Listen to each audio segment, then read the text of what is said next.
Okay.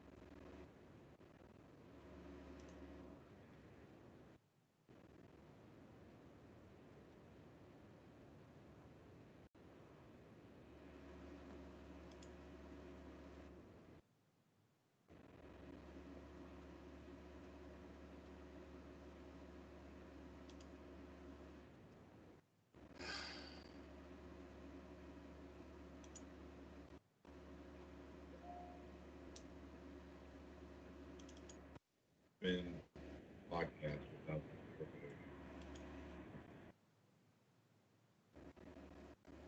Huh.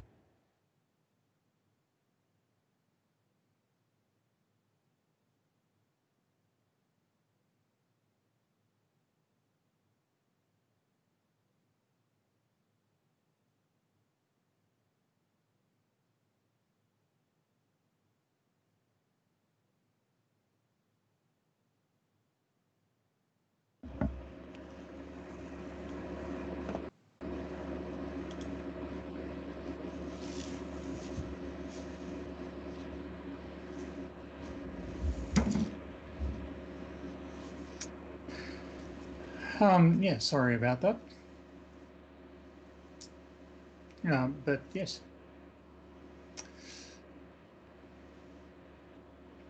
Well, I was working on a new presentation today, and then I decided that I needed to wait until I could access my book on this, which is in at work. So I'll be looking at it tomorrow.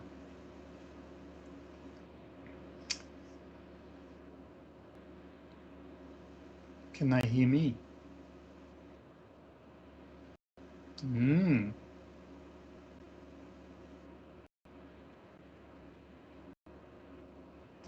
Oh, okay. Well, I can hear you quite well, so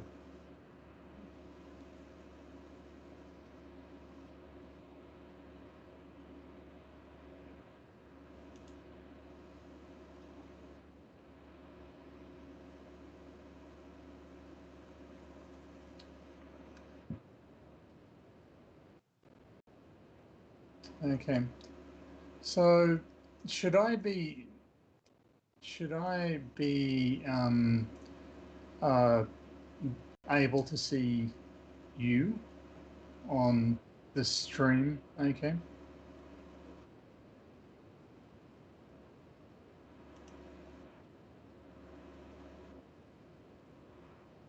Okay.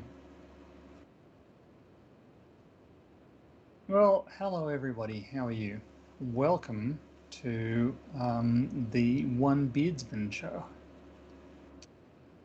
which is where which is where you get to watch me talk to myself for, and you would be amazed at my failure to reach unanimity. So, but there is exciting news in the flat Earth community.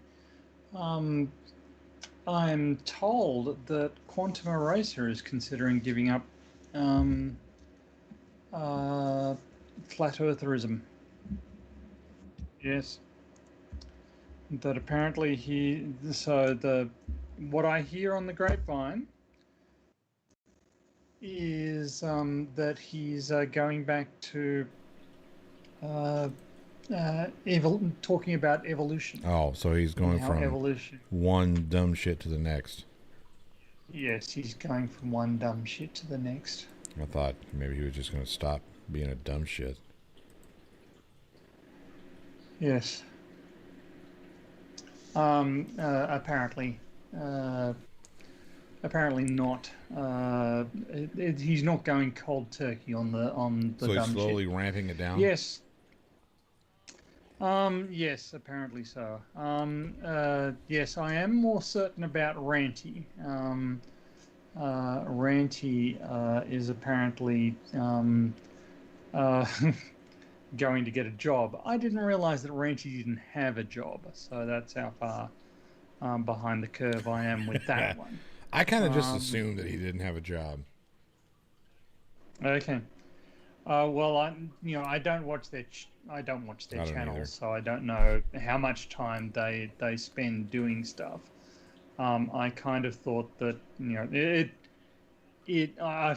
I'm affronted slightly by the concept of a professional flat earther. But I think that Ranty must have been trying to give it a go, but he's deciding that it isn't working for him. Well, when you're objectively wrong. Yeah. Yeah. I would suggest that might be a line. So yes, Ranty. Ranty is apparently going to go get a job. Maybe he has one lined up. I am not sufficiently interested in his comings and goings to actually know one way or the other.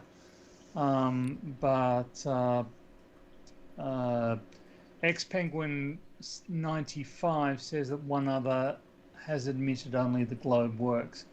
I'm not entirely sure about that. So apparently one of the Nathans, and I thought it was Nathan Oakley, in a debate with Planawalk, was willing to admit that the Earth is round, but not that it was moving. What? Oh, Jesus. Well, I think that sort of Nathan Oakley was kind of we were kind of reinventing physics. Like, he had admitted that there was a pressure gradient in the atmosphere, and really you're only 2 steps away from. If you admit that there's a pressure gradient, there's only one way you can create a pressure gradient, and that's with a hydrostatic equilibrium. But anyway. Yep. So you bring up an interesting point there. We were talking with Irish Demon earlier this week about how being involved with Flat Earth is taxing on his mental health because of all the disingenuous pieces of shit out there. And I think you and I are kind of on the same wavelength when we talk about. I just don't get involved with them. I point and laugh at them. That's about it. That's as much as that's it. I see something that is objectively stupid. I point and laugh at it, and then I walk away. I don't get involved. Yep. Like, I guess he was involved in some sort of social media debate or some shit like that. I just don't do that. I don't get involved in it because there's no point. I would rather bash my head up against a brick wall. I'd get more out of that. Yeah. Yeah, it took me a while to learn that sort of the only constructive interaction you can have with a flat earther is in front of an audience, on their own, in the chats, or on social media. There's no point talking to them. Right.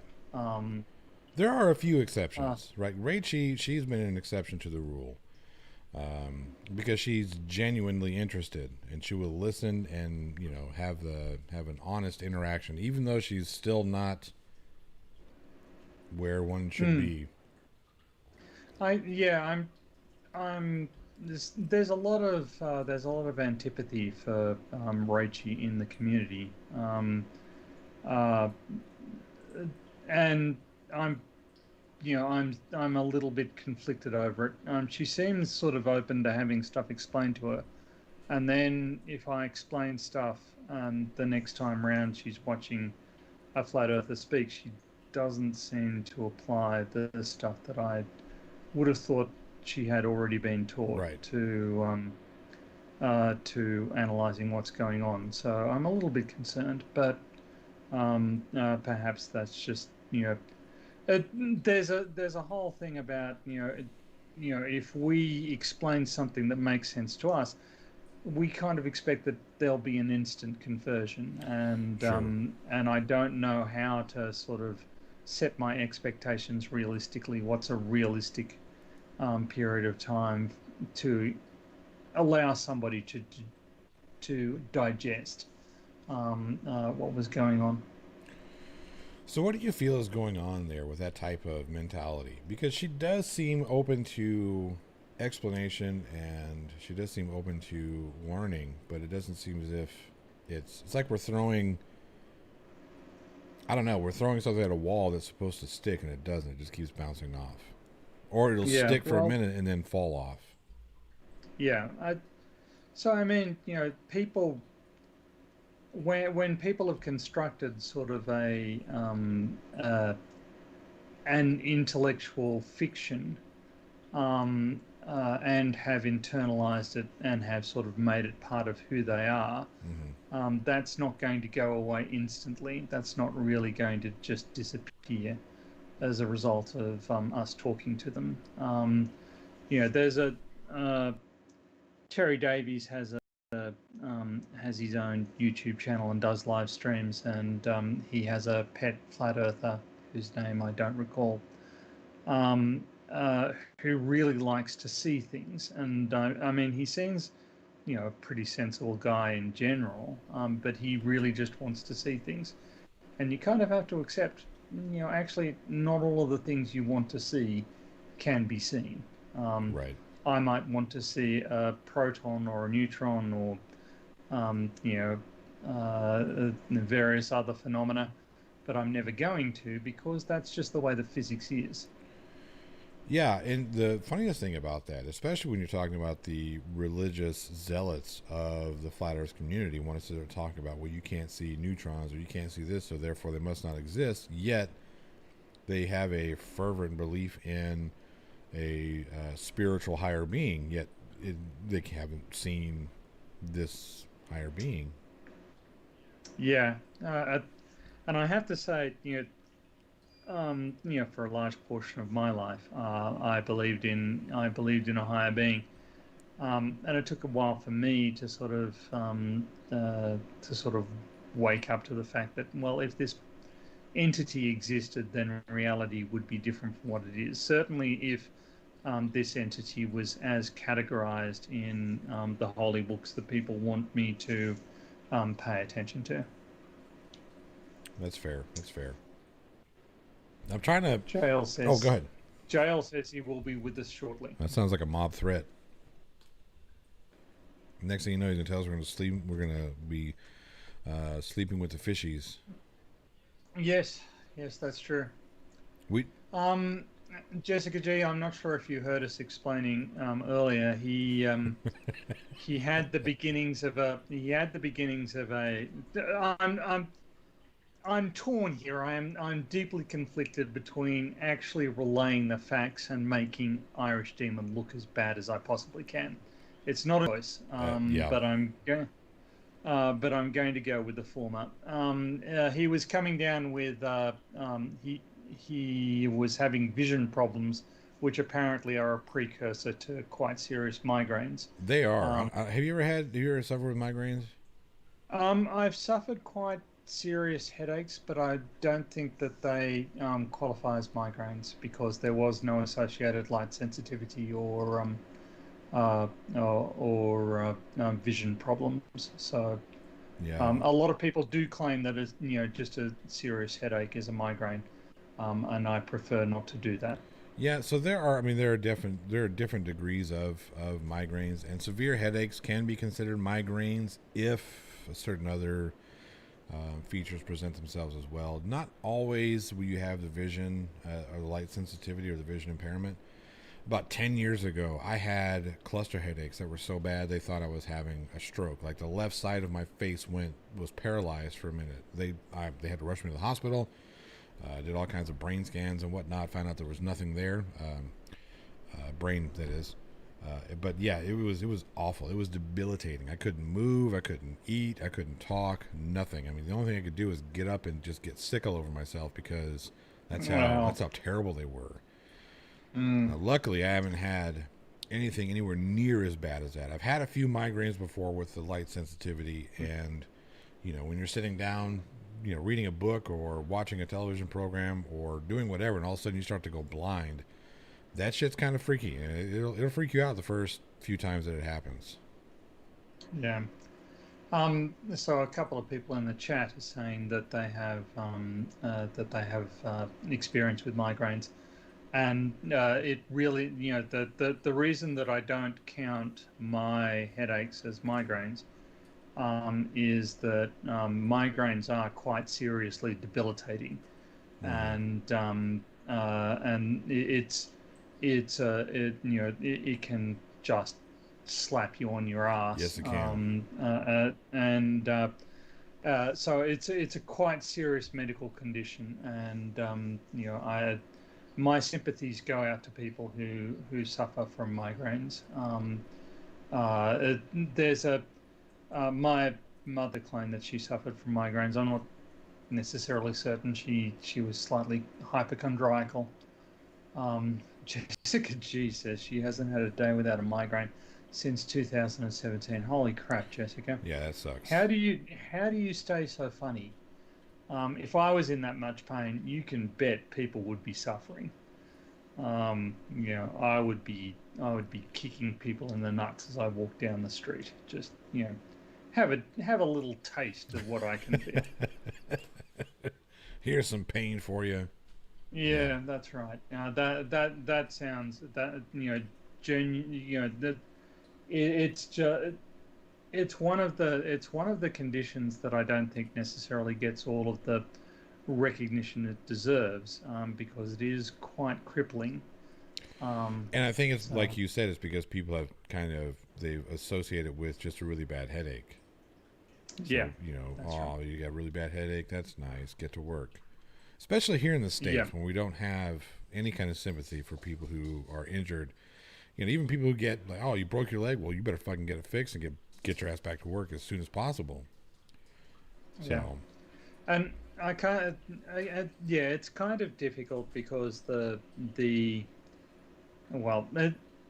it's another point at which I feel like fact meets fiction. So in America, a lot of employers are very stingy with the amount of sick leave that they hand out, and it actually negatively impacts their productivity. What happens is the people with an infectious disease come to work because they don't have time off that they can use, so they infect everybody else, and everybody else comes to work and just infects one another, and makes everybody miserable, and your productivity drops. Yeah. So, I'm sorry. Go ahead. Finish. I'm sorry. And so there's just this. Aside from that, if you force somebody to come back to work from some condition like, say, a broken leg, before they're ready, then their performance can be seriously hampered in the long term, and they can get their re-injured. Productivity is reduced. Yeah, exactly. So it just sort of seems like a sorry, I shall turn my phone off. But it's one of those things where I kind of think that American labor laws really need to be overhauled. I agree. We were told at my job that if you had been exposed to COVID-19, that if you weren't showing any symptoms, that you were to get a test, but to continue to work until you got the test results back. And if the test results came back positive, then obviously you had to, go whatever. But if not, then we're good. To which I'm thinking that's pretty cavalier there, guys. Because what if they are positive and you have this person working in a retail environment amongst other coworkers and then the public? Yeah.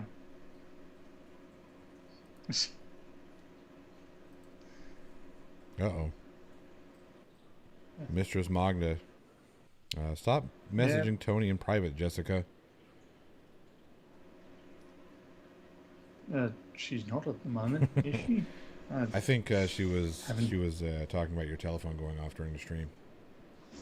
Oh, okay. Fair enough. That's all right, though. So I'm trying to draw this out to get J.L. Warren on here because I know there's a lot of topics he wanted to talk about, specifically with what's going on in the States. So until he can join the stream, let's do something fun. Okay. I've got. I don't know about you, but I did this. I did this debate last night with. Oh God. Oh man, it's so bad that I can't remember this debate that I did just last night. This is how little sleep I get. Anyway, it was about Star Wars versus Star Trek. Which one is better? And the obvious answer is Star Wars. Star Wars is I think far. you need to define better. Okay. Good so morning, good afternoon, good evening, wherever you may be. Oh shit! That's CC Warren. I'm CC Warren here. Denton County, Texas. I'm driving around because my wife fucking hates me. I can't stop shutting. Can't stop shutting. And only smart people like me who do high IQ research have the ability to see what's really in front of them. Oh shit! Something in the road.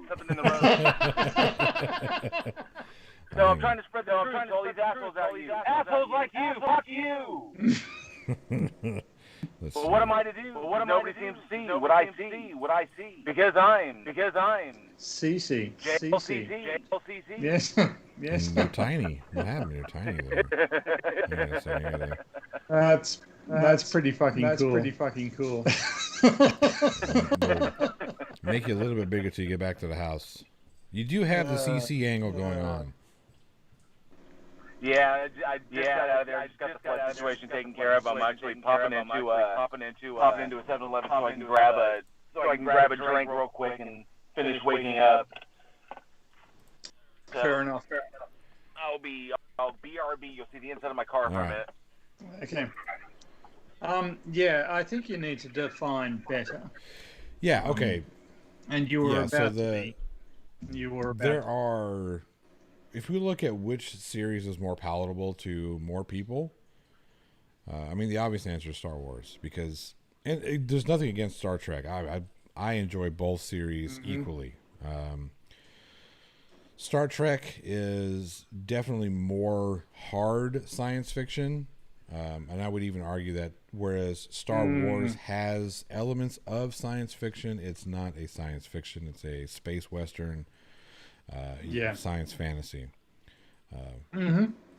Yeah, absolutely. So just because something is in space doesn't mean that it is science fiction. Right. So from a literary point of view, when we're talking about science fiction, it doesn't even being in space. Just because it's not in space doesn't mean it's not science fiction.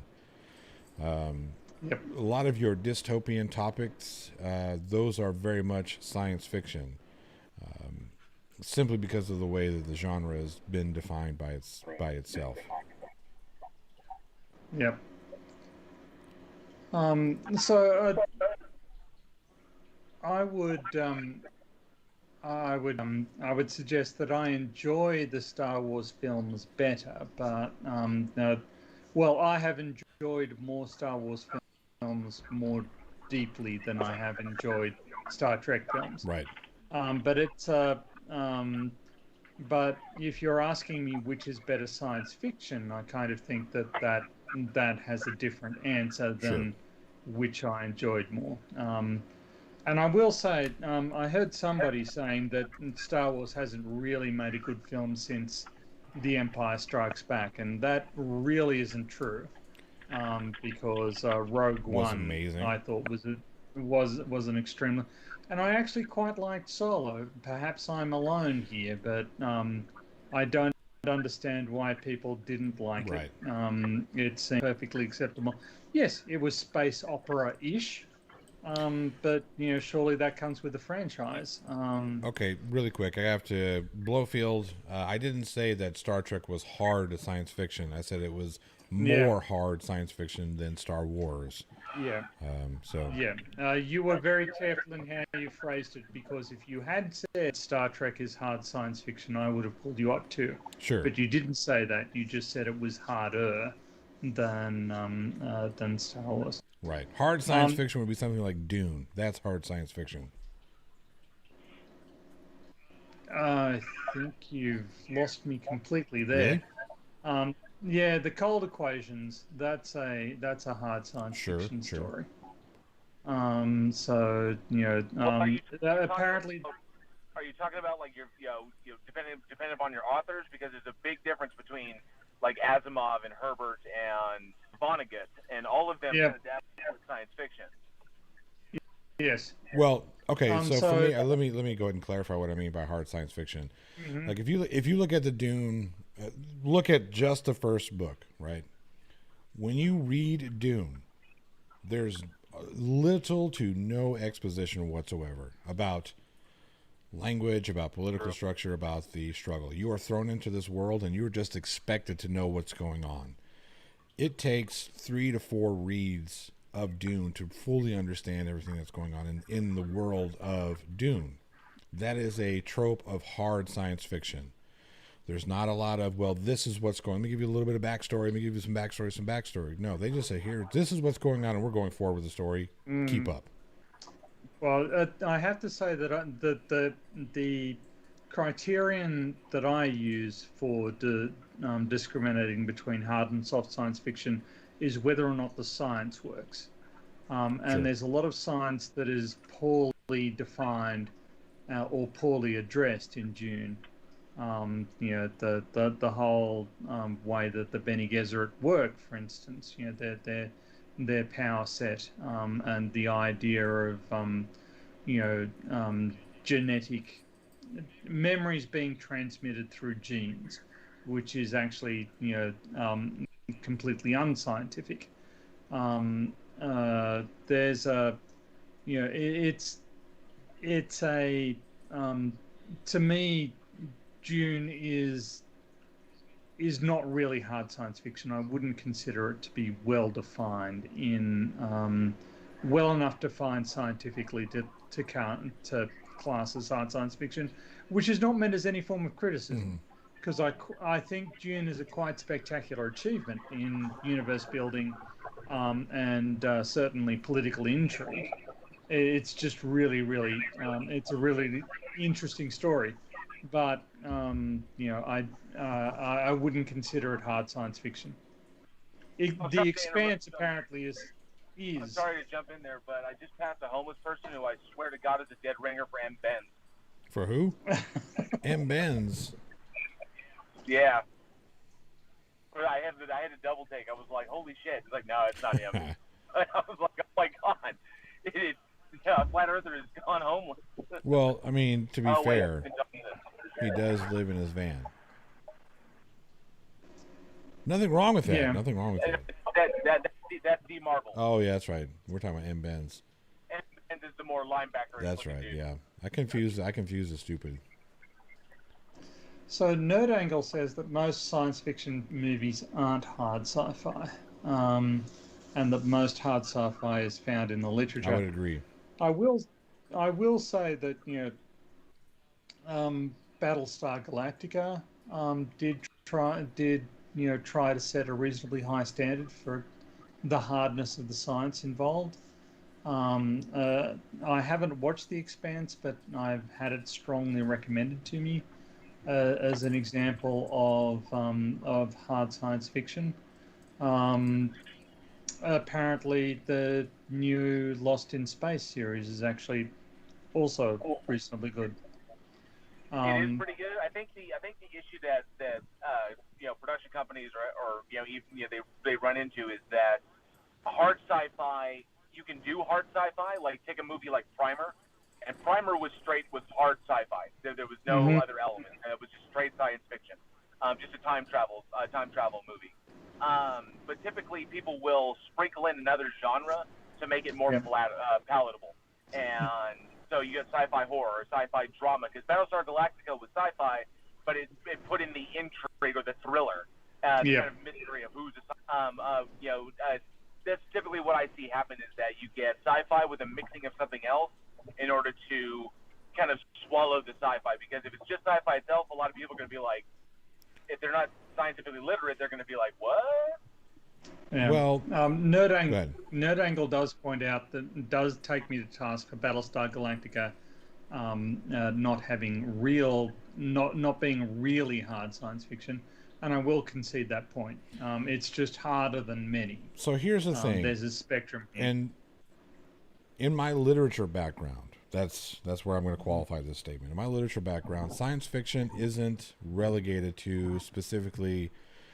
I know it sounds counterintuitive, but it's not relegated specifically to that dealing with science or the natural sciences or the mystery. Well spoken. Good. No. The Southern Reach trilogy was pretty good. If you haven't read that, I haven't. And the movie Annihilation was an adaptation of the first book. Okay. I would strongly recommend that. If anybody out there has seen Annihilation or has read the Southern Reach trilogy, I think they would concur. That's a really, really good science fiction with some elements of horror, but predominantly science fiction about kind of like an alien entity that comes to Earth and starts terraforming the Earth to kind of suit its needs. Yeah. I have seen Annihilation, and I was a little disappointed by it, given the hype.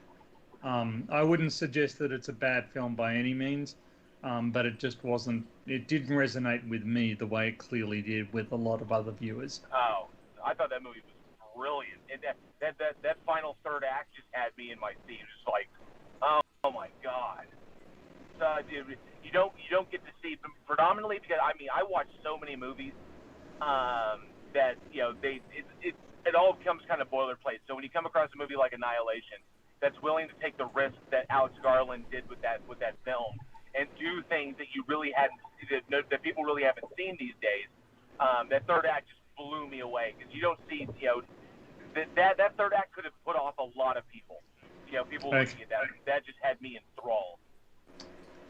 Well, to me, you're bringing sort of a film reviewer sensibility to analyzing a film, and I don't necessarily approve. Am I biased? Are you calling my bias? Well, I'm suggesting that the film worked for you for reasons other than its quality. You conceptually do stuff that it was doing as opposed to engaging with the quality of the film. The quality was fantastic. The way the characters were designed, the whole approach to the scenario, I thought was well constructed. Now there was a lot of stuff in the movie that was obviously that was left out because from the book. A lot of stuff in the book that was left out for the movie, just for time constraints. But still, the characterizations of the people that were being chosen to go into the Shimmer, that was spot on. Self-destructive individuals that are willing to go out there and take these big risks, and then the effect that the Shimmer has on them when they're in there, the mutations of all the life around them, of everything from the plant life to the animals to what's happening to the people themselves, and I love the idea that it allowed my imagination to play because there aren't a lot of answers in the film. And there's some questions left by the book as well.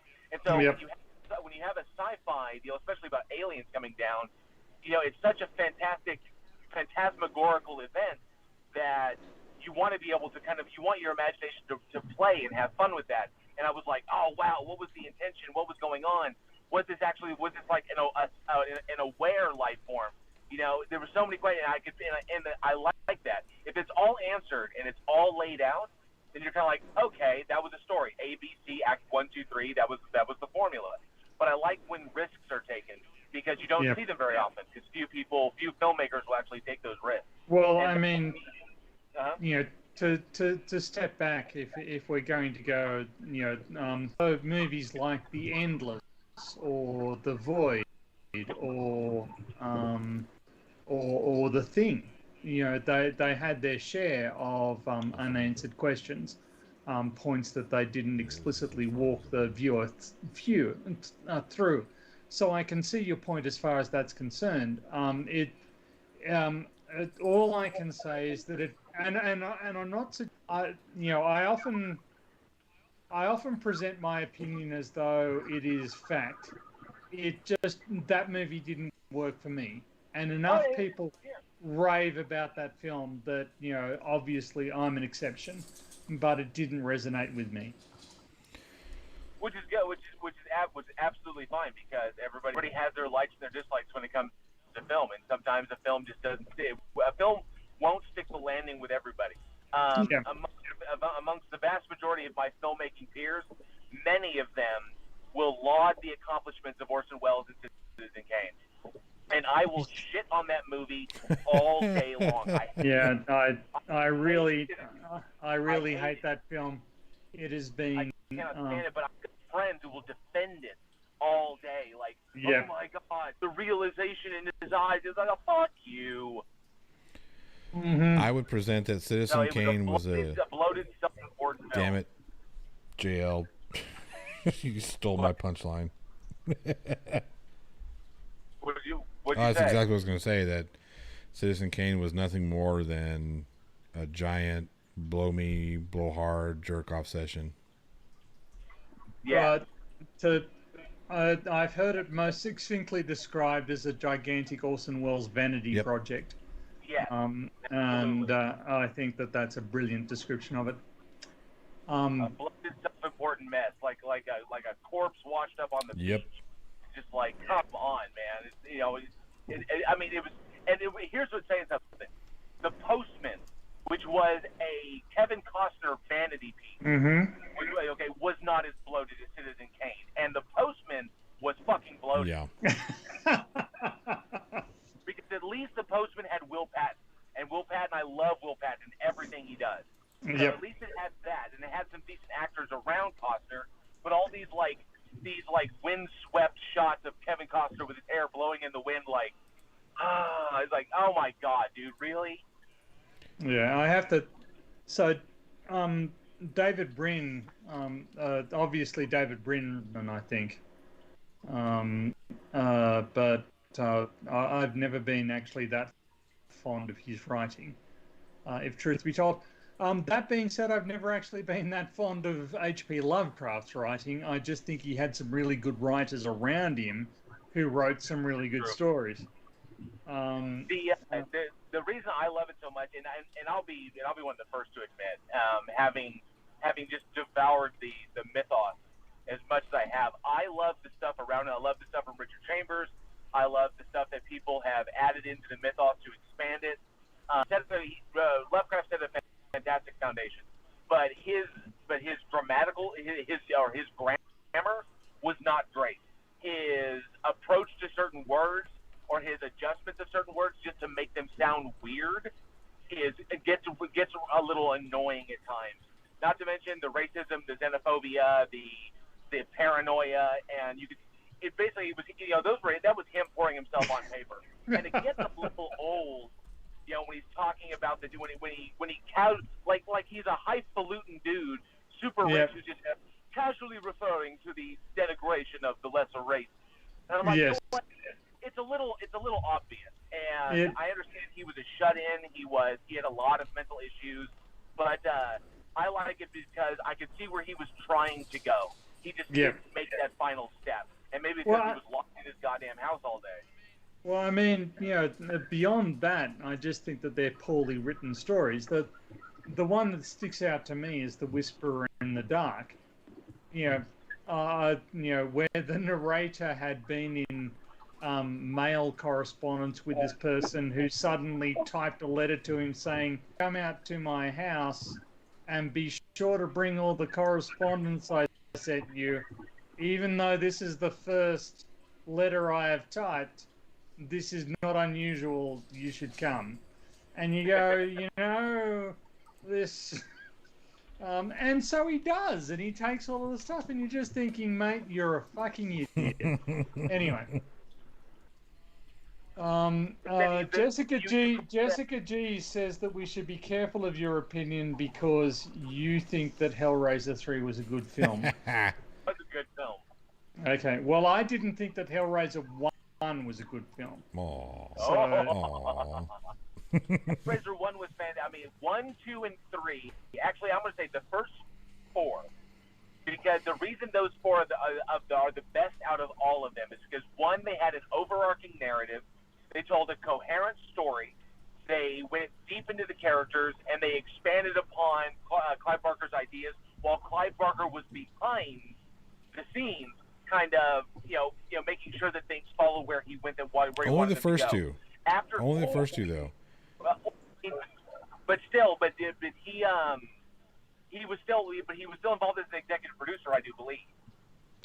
Yeah, but Which means that's still okay. So when we talk about executive producer in that role, that's when you look at certain people who are considered, they get that. That's like a contractual thing, just so they can make a little bit extra money on top. Usually, there are. I mean, you know this, right? I'm explaining something to somebody who knows it. That's probably just a title they gave him. Yeah. So something he negotiated in contract. I doubt they went to him as much as they went to other executive producers on those film series on those films, simply because he's Clive Barker and probably didn't really want much to do. He just wanted the money. And I say that. The thing Go ahead. Well, the thing I found very difficult to assess was, as somebody who likes to solve puzzles, I didn't necessarily understand how solving this puzzle necessarily qualified you for eternal torment, right? It's because in the mythology, it's because the people who solved the box, they were able to solve the box because that is what they were looking for. That's the whole purpose of it. Is that you're either the incredibly intelligent or the people looking. So they're like looking for that experience. Those are the people who are able to open the box. So incredibly intelligent people deserve to be tortured forever. Is that the argument? Yeah, speaking as somebody who likes solving puzzles and is reasonably good at it, I find that personally threatening. No, it's because as they state definitively that it requires that it states definitively in the film that those who have to have the desire. So yes, a person can use someone else to solve the box.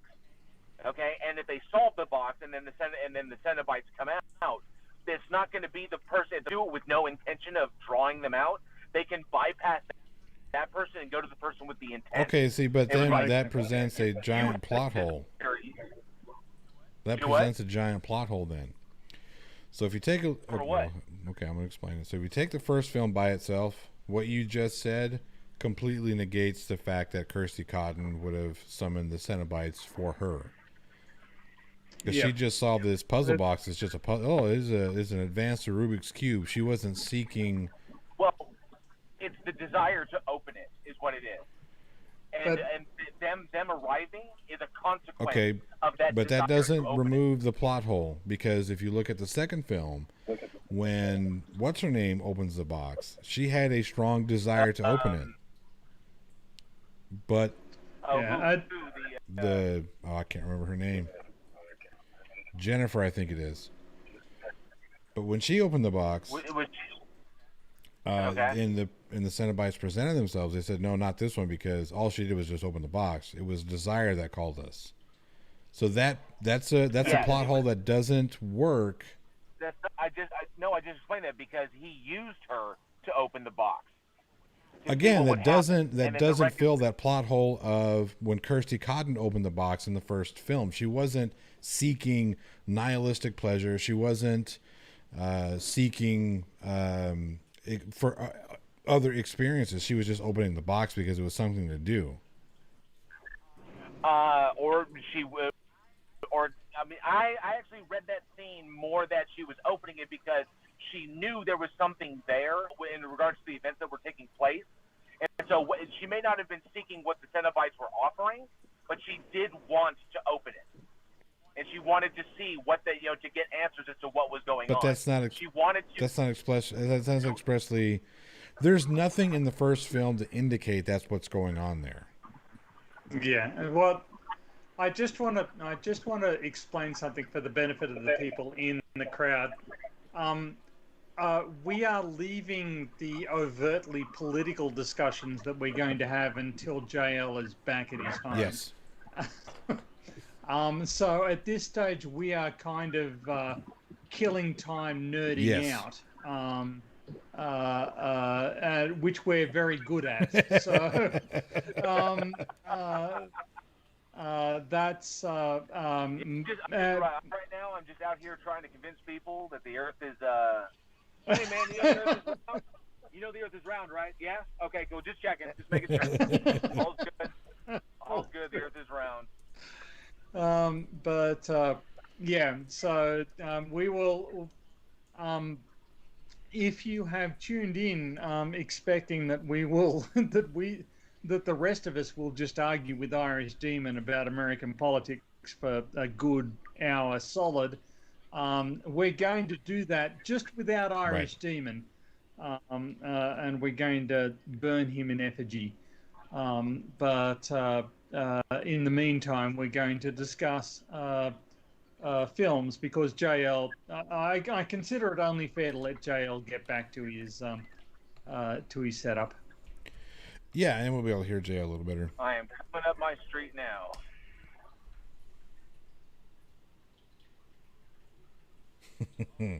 All these people out here, no idea what's going on. All these people. Microraptor wants to know if you stole your CC impersonation is Yep. So Microraptor wants to know if you stole CC's car. I got CC tied up in the fucking bag. Oh lordy. Ain't that right, CC? Fuck you,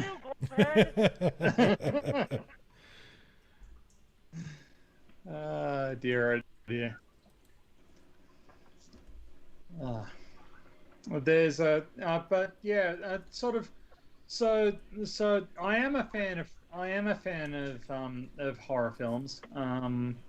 But actually, the message I took away from Hellraiser 1 was, well, just wanting to solve puzzles is apparently worthy of some sort of eternal torture. And right. So in the Hellbound Heart, it's explained a lot better of the reason why Kirsty's character ended up pulling the demons from the Hellraiser series. So in the film, it's not, right? So when you watch the film, it's like, well, what the hell? You play within a Rubik's Cube, you go to hell? Son of a bitch. Even there, I have an objection. Sure. So there seems to be a strong suggestion that masochism is evil. Well, okay, so I misspoke. I did misspeak. And I don't think that that's the case, right? And it's not. That wasn't the. Okay, I'm hopping in. All right, sweet. That wasn't Be right back. Cool. That wasn't the commentary that was made in either film or. I mean, I can understand why people would think that, but it's the Cenobites answer that question that they're neither demons nor angels. It's all depending on the person. Okay.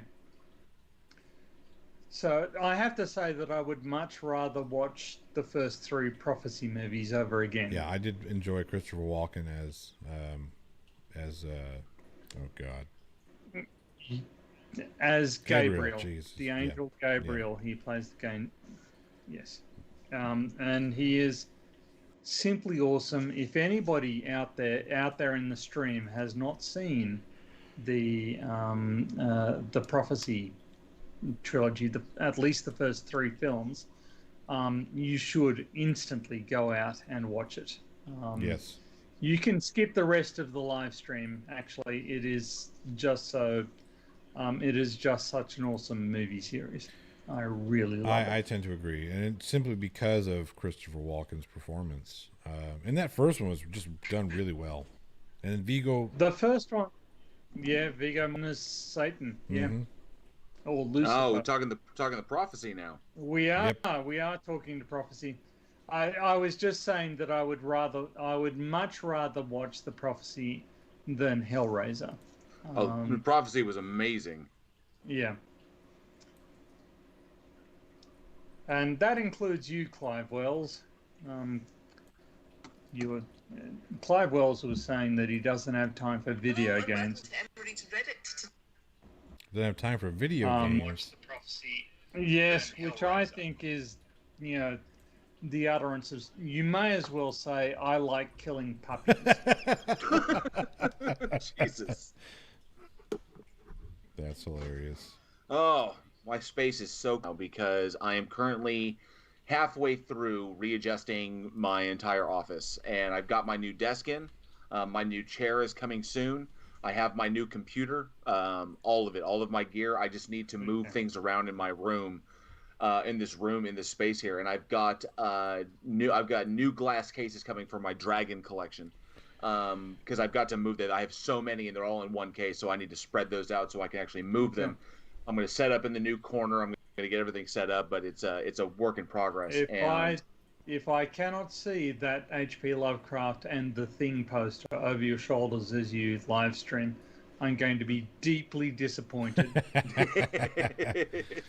I will say that what I want to do is I want to open this up so that you can see more of this wall, because there's more stuff here.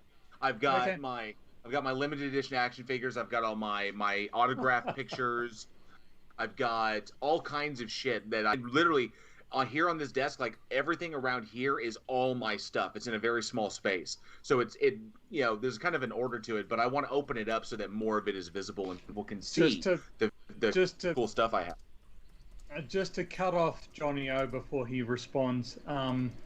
JL, you just reminded me of the episode of The Simpsons where Bart is, as a result of detention, sentenced to help Principal Skinner with his astronomy, and spots a comet that is coming straight towards Earth.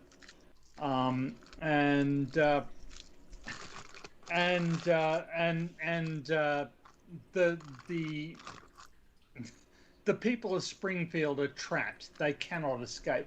They know that their lives are about to end, and the comic book guy goes back to his store and goes, limited edition figurines, first edition copies of comics, the signs of a life well lived. Unlike when he was walking down the street, because it was a Tristera, and it was the Omega Man, right? And they're redoing the Omega Man, and there's a nuclear missile coming into Springfield. Yep. And so it's kind of like that, and there he is walking down the sidewalk reading a comment. No, Aquaman, you cannot marry a land dweller. You are of two different worlds. And then looks up, and the nuclear missile is coming right at him. Oh, I've wasted my life. Boom! I prefer the first interpretation. I think that those are the signs of a life well lived, and I think you should walk a little taller when you step out of your domicile, being that this is where you step from. Yep. All I was going to say, JL. Well, all I was going to say was to make things easier for yourself, take everything out of your room and then build it that way. Yeah. That's kind of what we're doing. I threw away. I've tossed out so much stuff yesterday, just old like bus stuff that I don't use anymore, and got rid of some furniture that we don't use. So it's going to look really, really cool when I'm done. It's just going to take a little time to set up because it's a fairly big space. So Clive Wells says that he likes puppies. They're delicious. I'm not certain if he's saying fried or steamed. I'm not sure. Blofeld 20K says that he can live without the Cthulhu poster, but the Thing poster has to stay.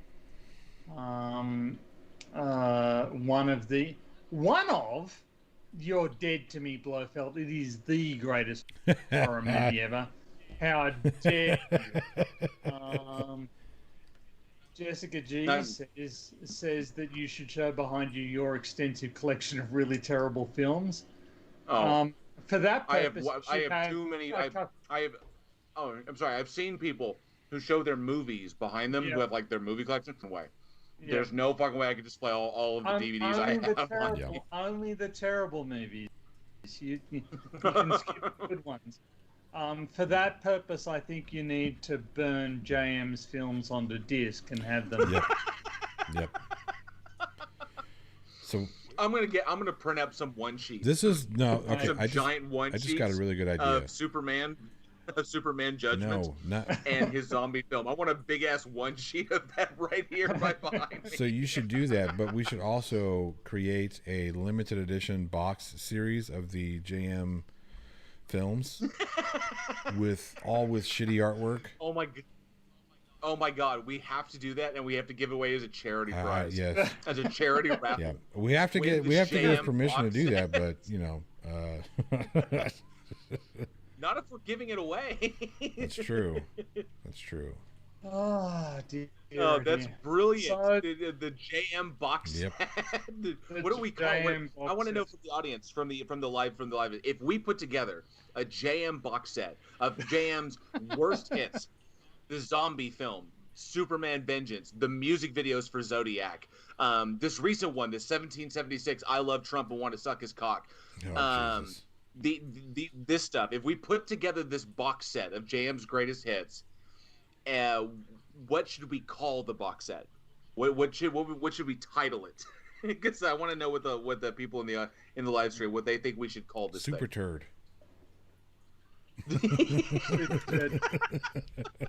Well, you could go for JM Turd. There you go. You could go for the JM Turd collection. JM's greatest turds. JM's greatest turds. Yep. The ones. No charity would want to be associated with such a prize, says Clive Wells. I'm sure Amnesty International would be very critical. The missing 20s.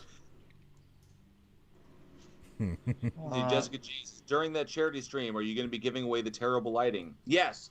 My lighting is back to the way it was, just because I'm moving everything around, unfortunately.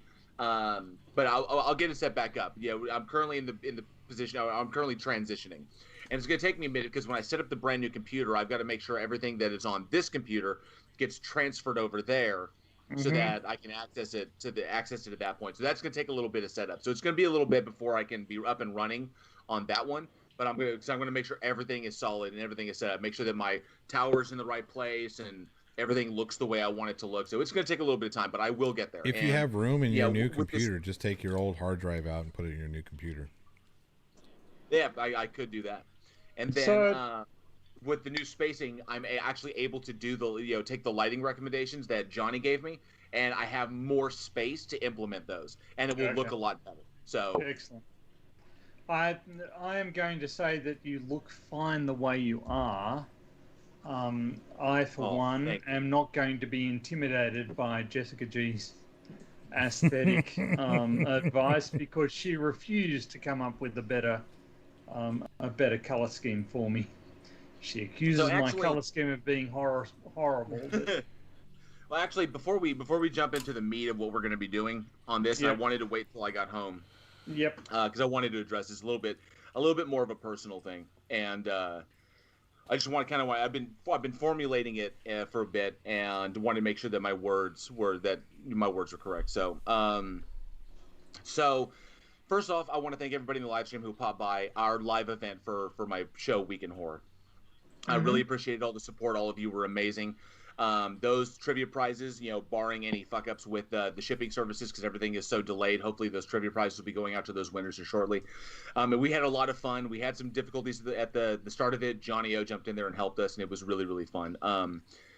We learned a lot from him, so it was great. So unfortunately, and I was kind of sad. I was kind of sad because I realized that things were kind of getting away from me. It was my first major live production that I'd ever done, and I was coordinating a lot of stuff, and it felt very much like coordinating a live television broadcast, which it had a lot of similarities to. It was really it was more intense than I was anticipating. And given it was our first live stream event, and Week in Horror is my baby, I wanted to be successful. I wanted to go good. I think I stacked way too much on top of myself. And the week leading up to the live stream, I would say about the 2 weeks leading up to that live stream, I was next level stressed out. I was barely sleeping. I was stress eating everything in sight. I was constantly, all over my computer. I was looking at, just looking at stuff. I was talking, make sure everybody was on. I was trying to micromanage everything. And the closer we got, the more stressed out I got. Now, I have about 20 years experience of doing work on stage as an actor, and I've never been, even my very first professional performance, I was never this stressed out as I was for this one. And I think it's because of the level of emotional investment I have for Week in Horror. I want it to be successful for not only me but also my co-hosts, and I let that stress get to me. And predominantly, I wanted to focus on one thing, and it was to Jessica G. I owe you a tremendous apology. I am aware that here on the internet that we have fun and we poke fun at each other, and it's all in good fun. It's all for laughs, and everybody is good spirited about it. I allowed my stress levels to kind of overtake me, and I became not fun to poke fun with. And it was never my intention ever to make you feel bad or make you feel uncomfortable or upset you, because you have a wonderful presence here in this community, in all of our communities, in the debunking community, with the four Beardsmen, and everything that we do with Sit Down with Debunkers. The work that you do is fantastic. The what you bring to the table is amazing, and we absolutely love you for it. My level of stress does not dictate, is not in what I think of you as a person or what I think of your kind of online persona. I love what you do. It has always made me laugh. We've always been able to go back and forth. And it wasn't specifically anything that you were doing. It was completely and totally me. I was like that with everybody, where I was kind of short. I wasn't really engaging because my head was somewhere else, and I was dealing with that. And then I realized how bad it was, because after we got done with the live stream, my body just crashed. And so we went live on Wednesday. On Thursday, I was completely zonked. I was at work and I was just like a zombie. Then we got to Friday and it was even worse. And on Saturday, I just collapsed. And that's why I accidentally missed the Four Beardsmen of the Apocalypse last Sunday. It's because my body just needed to recuperate. I'd put so much stress on myself that my body just quit out from underneath me. And it took me several days to recover from that. I didn't realize how heavy I'd been on myself. And if that came off in any negative way or made you feel in a particularly negative way, that was never my intention. I was not targeting anybody with anything. Johnny can tell you personally, my co-host can tell you personally, that I was like that I was short, and it seemed like I was humorless with everybody because I was dealing with that. It was a surprise to me. I had no idea what I was undertaking, and it all kind of hit all at once like a truck. And we dealt with it. We got past it. We got through it. And now I've learned. And now that I'm aware of what is in that arena, I'm better prepared going into it next time. So I appreciate you hanging with us. I appreciate the email you sent me, Jessica. I read it multiple times. And I wanted to give you this kind of... This didn't seem like something that should come in an email response. It seemed like something that I should... And I hope you can forgive my my kind of like mood swings there. We are past it. We are good to go. And I hope that you continue to be the amazing and hilarious person that we expect you to be all the time. Regardless of the situation, you have your own troubles and travails, and you always bring a really positive light and a lot of humor to when you show up in our streams. And I myself cannot be more appreciative of what you bring to the table. So love you so much, and I love your support. You're one of my biggest supporters on Week in Horror, and we just adore you for it. So I hope that kind of conveys what my thoughts on it, and thank you again for everything. Yeah, if I can just step in there, I think that's this is the sort of interaction. If too many times, if there's some sort of misunderstanding, without sort of verbal cues, without tone of voice, it can escalate, and it can turn into something horrible. Mm-hmm. But I think that what you just did there, just engaging directly, with somebody's feelings and, taking ownership of, not being at your best. Nobody's always at their best. I think that that's the adult way to do it, and I think that that's what we need to be doing in our community is engaging with people, with one another as adults. None of us is perfect. Each of sometimes we're going to do things we need to sort of take ownership of, and that's fine. So I just want to say that I think that what you just did, a public ownership of what happened, is just a really mature, really constructive way of handling things. Appreciate I really enjoyed the stream, and I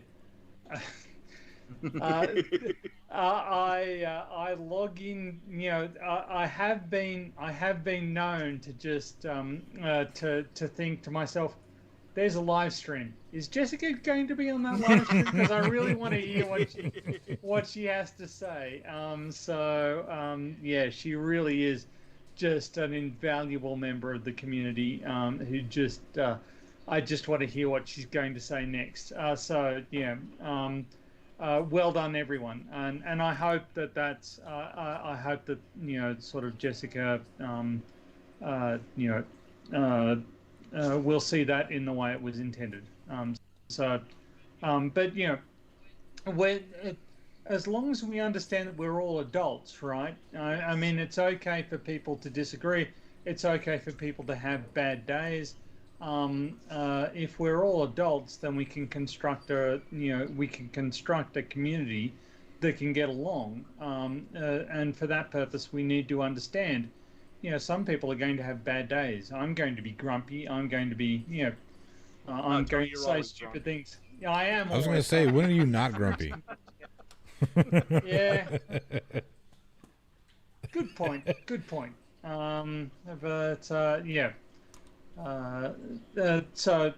Anyway, I just think that what you did there with a public acknowledgement of something, and a public and a public ownership of it is just a role model. It sets a standard, and I think a really high standard, and you should be proud of that. As you should be proud of Week in Horror, because I think that that's a really, really good intellectual property that I'm only vaguely insulted by never being invited onto it.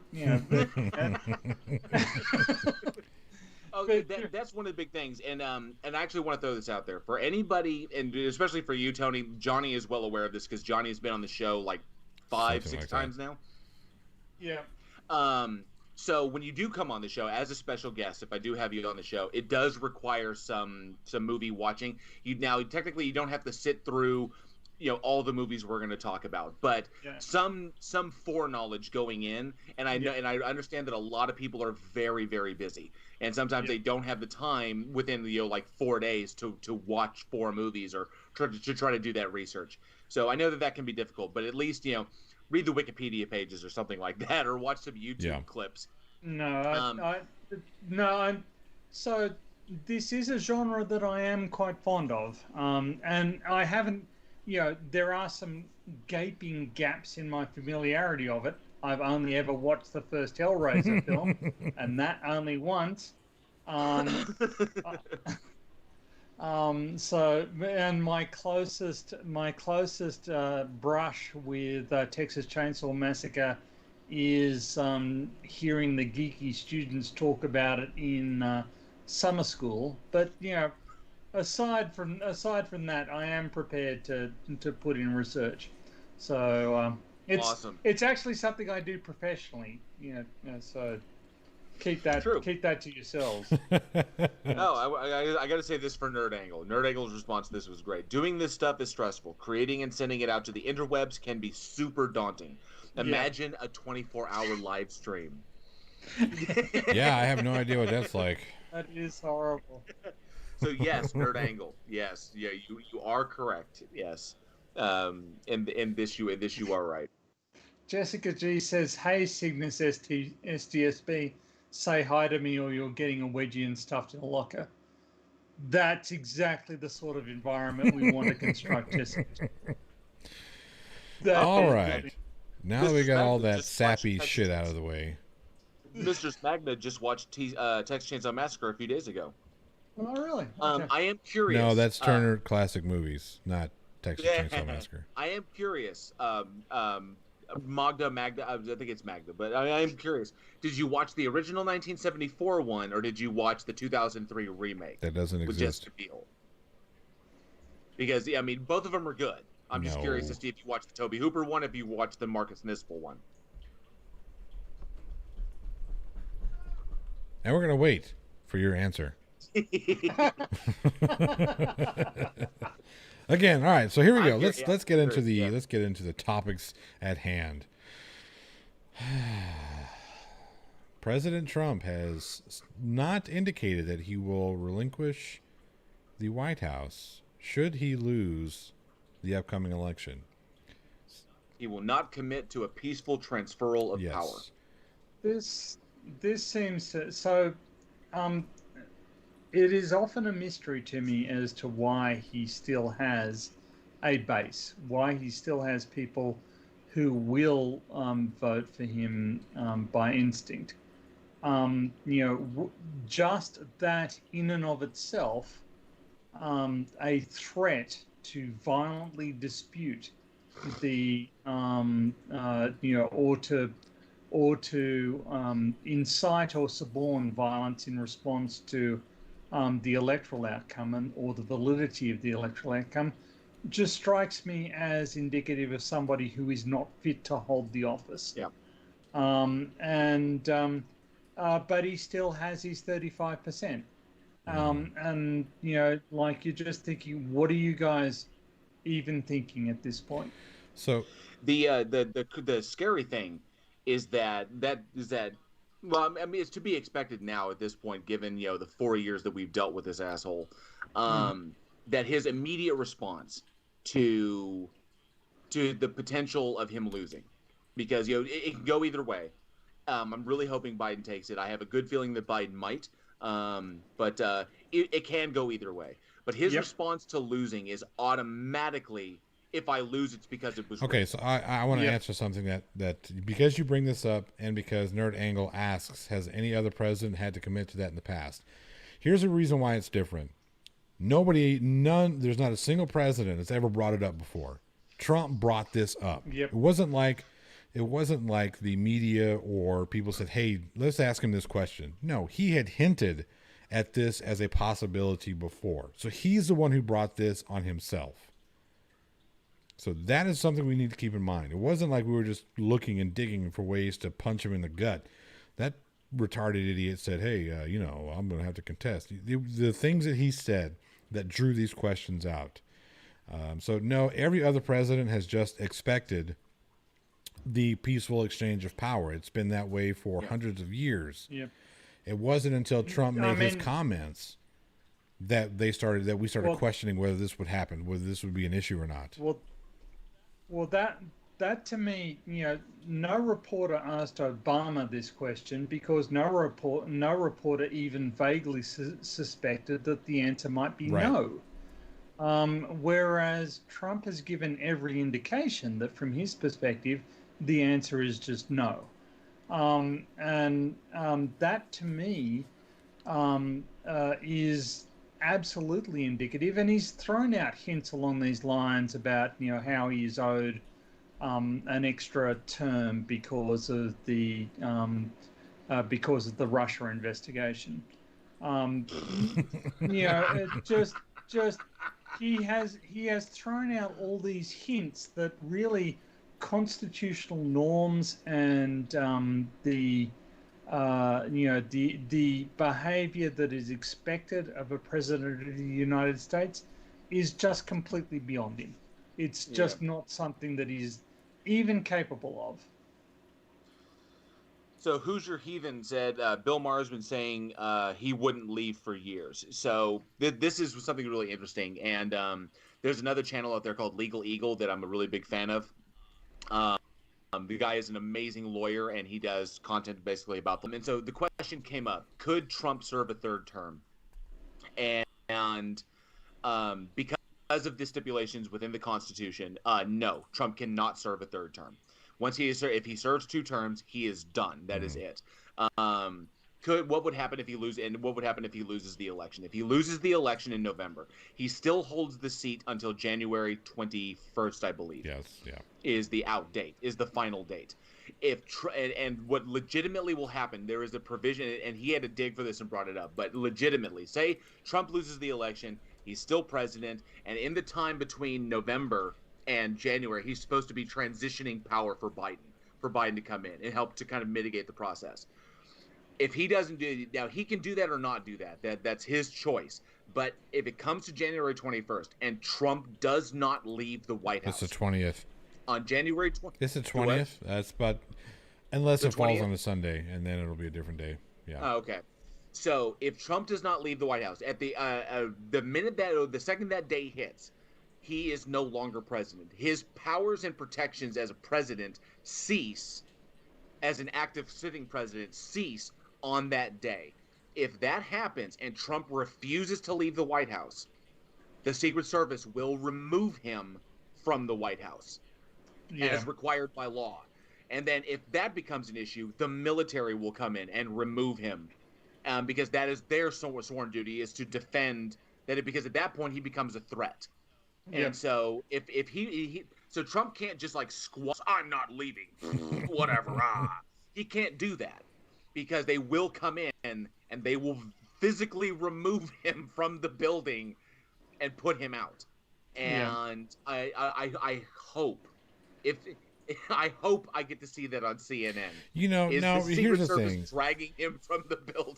As I don't want to go. As funny as that may be, I would rather see him shake if he loses, I'd rather see him shake President-elect Biden's hand, pass over the peaceful transition of power, and have him just move his shit out. Point blank. Zero chance. I agree. I agree there's zero chance of that, but I would rather see that than the funny thing of Trump being pulled out like a baby. Well, I mean, I think that this is so to me, it's always been a mystery as to why people will vote for this individual, because he is so obviously deeply psychologically damaged. Yes. He is incapable of adhering to previous social norms if they conflict with what his ego demands. He is a badly damaged individual, and he should not be trusted with any form of authority whatsoever. It's a very difficult. It's very difficult for me to put myself in the mindset of people who would vote for this individual, just because he seems so transparently incapable of satisfying the requirements of the office. But it obviously people, and even people who, in an objective sense, seem quite intelligent, disagree with my perception on this. Let me ask a question, because it has been a thought of mine that Trump never really wanted to be president, and if you look at the Republican nomination process, he would say, so like at the very beginning when there was like 16 or 20 candidates, he would say some mildly offensive shit. Nothing too terribly crazy, nothing so far out there. And then as the pool got smaller and smaller and he stayed in it, like he increasingly ramped up the crazy shit that came out of his mouth. Up until it was just he and, who was it? Mitt Romney. And that's when he really ramped up the crazy stuff he said. I don't think he wanted to be president. Look at his reaction whenever they said, hey, President-elect Donald Trump. He was shocked. Yeah. And I think what was going on in his head was, how could I have said some of the stupidest, craziest shit I've ever said and still manage to become president of the United States? I don't think he wants this job. I don't think he wants the responsibility. Well, at least at first, I don't think he wanted that. And then the ego part of him said, well, yeah, now I'm president. I can do what I want, blah, blah, blah, blah, blah, blah, blah. But I also think there's something maybe going on subliminally that he doesn't want to do this anymore. And maybe this is his way of trying to force himself out without forcing himself out. You know what I mean? Like, I'm going to say some really crazy shit to get people to vote for the other guy because I don't want to do this job anymore. That's wild. Is that a possibility? I would say, yeah, it is entirely a possibility that he could be self-destructive to a point that he's being consciously self-destructive in order to get out of the position that he doesn't want to be in any longer. But do I credit him with that level of self-awareness? Absolutely not. Yeah, I think that I'm inclined to agree. At this point, he's so narcissistically embroiled in this that any showing of I don't want to be here or any of that nature or anything of that nature that would just come off as weakness to him. So he's doing what he thinks he needs to do instead of what the American people need him to do or anything of that. I don't know. Maybe he could be that self-aware. He's never shown that level of self-awareness before. Maybe it's subconscious. Maybe he's not self-aware, but he's doing it anyway. It's just kind of like he's acting out, and he doesn't really understand why he's acting out. Like he said, because he doesn't know himself that well. But there's no telling. It just goes to show it's more evidence that shows that he never should have been there in the first place. That someone so deeply oblivious to who they are, to who the American people are, to the real and palpable problems we have in this nation, and his obliviousness to this, he never should have been there in the first place. That it's an indictment of the entire GOP. It's an indictment of our entire political system, of our two-party system that allowed this to happen. It's an indictment of the Electoral College. Who's to free at this point? It's so insane. Who is to know? Like, who is legitimately to know?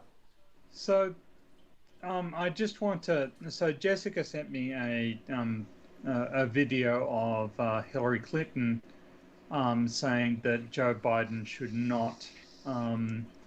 not concede under any circumstances, and I feel like this is a valid criticism.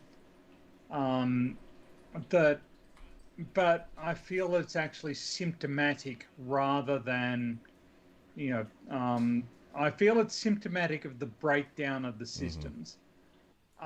Basically, I think that, back in 2000, and I complained about this the other day, the Secretary of State of Florida refused to recount the votes to determine who had won Florida. Right. And this was widely regarded as being within her discretion to decide. And from an Australian perspective, I was astonished. Here was a public official drawing an income from the taxpayer, deciding deciding how to perform her duties to best serve her political party. And it just struck me as completely corrupt. But it was accepted. Everybody just accepted that, of course, a Republican who's in the position of Secretary of State of the state that she's serving in is going to abuse her position in support of the political party. Right. Well, no, actually, that doesn't fucking follow. If she's not doing her job as required under the law, then, she should be fucking sacked, right? That was my response to it. Obviously, I'm a naive idiot. No, you're not. You're not a naive idiot. That's exactly what the majority of the American population thought. And the funny thing is, right, just because she could have done that. She could have recounted all the votes because there was an obvious mistake in reporting. It was blatantly obvious. Yep. She could have went ahead and recounted all the votes. it wasn't going to change the popular vote outcome because Gore still had the popular vote, and it didn't necessarily have to change the electoral college vote, because the electoral college is not bound legally to vote the way that the population, the populace votes, and that's where the problem is. And that to me seems, it is counterintuitive to me that people in some states have votes that are valuable and people in other states have votes that aren't. Yeah, the population density thing. I understand why it worked in colonial times. When we were a sixth the size of what we are now. I understand, and it worked then because of how our system was set up. But at this point right now, it's so antiquated that it literally is pointless. It's very similar to the Second Amendment, and that the Second Amendment needs its language updated for today, because the language of 1776, I'm sorry, just doesn't really fly. It's way too vague. No. People need to understand exactly what that means, and that the militia is actually now the national. That's the whole point of that. But it is an outdated system. Maybe we need another kind of electoral college. Maybe we need to redefine their roles, or what they do and what they represent, or maybe we just abolish it completely. Either one may work, but we do know that this whole system was supposed to be: if the people want this, the people get this. Mm-hmm. Well, the people want this, and they vote for this, and the majority gets it. Then that's what the country does. When we have a situation where you have two candidates and one person gets 3 million more votes than the other one, that person should be president, not this person. There is no reason for that. Because even if you combine all the people together in those things that swung the electoral, you combine them, they don't even add up to what Hillary trounced him with in the popular vote. So that's wrong. I want to address some more stuff that's come up in the chat. Jessica G says both party sides are the worst people. The answer is always somewhere in the middle. No, I disagree with Jessica on that. But actually, I think that the right answer is to the left of both Trump and Biden. I think that Biden is a right-wing candidate who is going to serve the interests of embedded aristocracy. I kind of think that the US is actually in reality, the US is an aristocracy. You just haven't. Right. What determines your ability to become to sit on the board of a corporation is whether or not you're related to somebody who has already sat on the board of a corporation. And that's an aristocracy.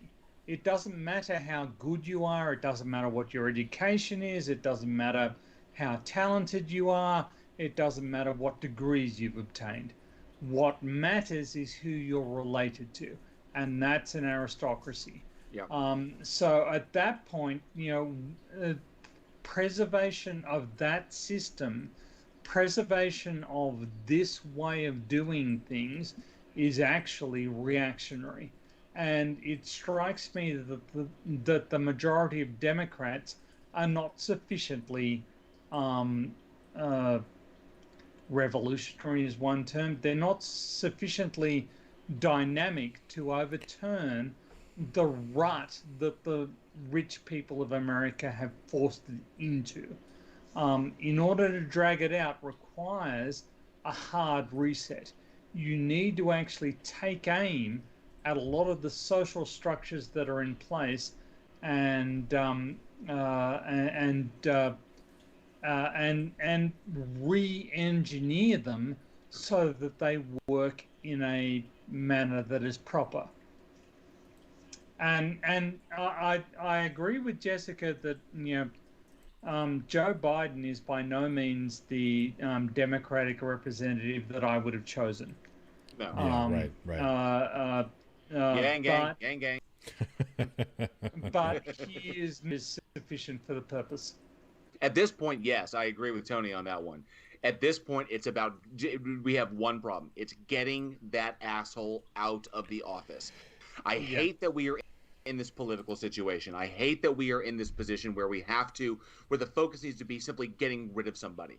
Voting because you hate someone is one of the, voting just to get rid of somebody is not the reason we're supposed to be voting. It's not the intention. By no means. Yeah, it's not what was intended when this country was founded. Unfortunately, we have dug ourselves into this hole as a nation, and now we have to get ourselves out of it. So yes, this particular election, this one out of the 200 and some odd that we have had over the last 240 plus years, this vote needs to be to get him out. And then we're going to take 4 years to repair all of his shit that he has done. And then hopefully Biden will get a second term and be able to actually start enacting some of the progressive stuff that he backs. To be honest, I would rather hope that Biden gets primaried by somebody and replaced. So here's the thing that we have to remember. If the Senate doesn't flip, all this may be just for setting up the next president. Yeah, absolutely. Yep. If the Senate doesn't flip, then it's actually a waste of time. That is such a great point. All we're doing by not flipping the Senate and getting rid of Trump is just getting rid of Trump. We are saving the next 4 years of Trump's oily hand bullshit. That's the only thing that will happen. Imagine, say, well, even Pence. Imagine Pence's president. Oh, don't even put that evil on us. Or Cruz. Yeah. Or Rubio.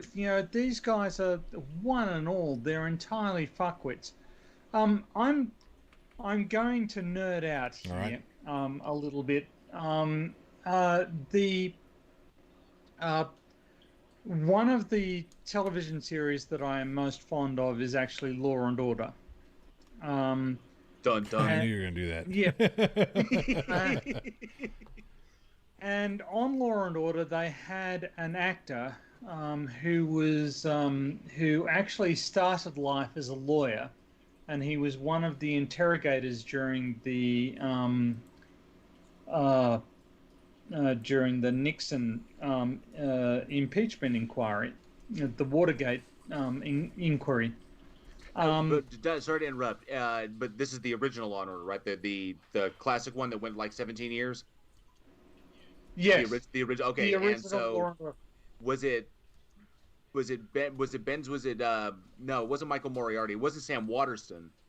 Fred Thompson. So Fred Thompson. That's right, Fred Thompson. Yes. Thompson.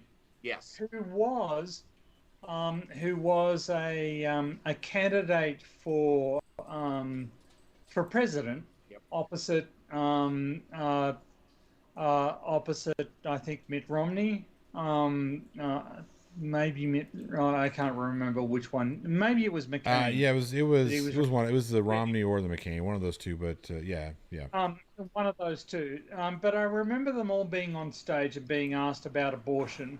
And they got to Fred Dalton Thompson, and Fred Dalton Thompson said, "I'm against it, but my personal belief is not a basis for legislation." And that's what cost him any advancement. And his campaign died, but I would have given anything to see him succeed, because that's exactly the attitude I want a president to have. Is, okay, I disagree with something, but my belief is not law. That's not how democracies operate. So coming from a show that I really, really enjoyed, I suspected that perhaps I was soft on him, for reasons of personal bias. But then he came out with that line, and you're just going, mate, you are a legend. Right. Yes. And I really wish you could win the you could win the nomination with that, because that is exactly the attitude I think that everybody from both sides needs to take in. Okay, my personal beliefs and convictions are not something I force on people. Mm-hmm. It's not, that's not how democracy works. I can disagree with the law, but still understand the validity of law.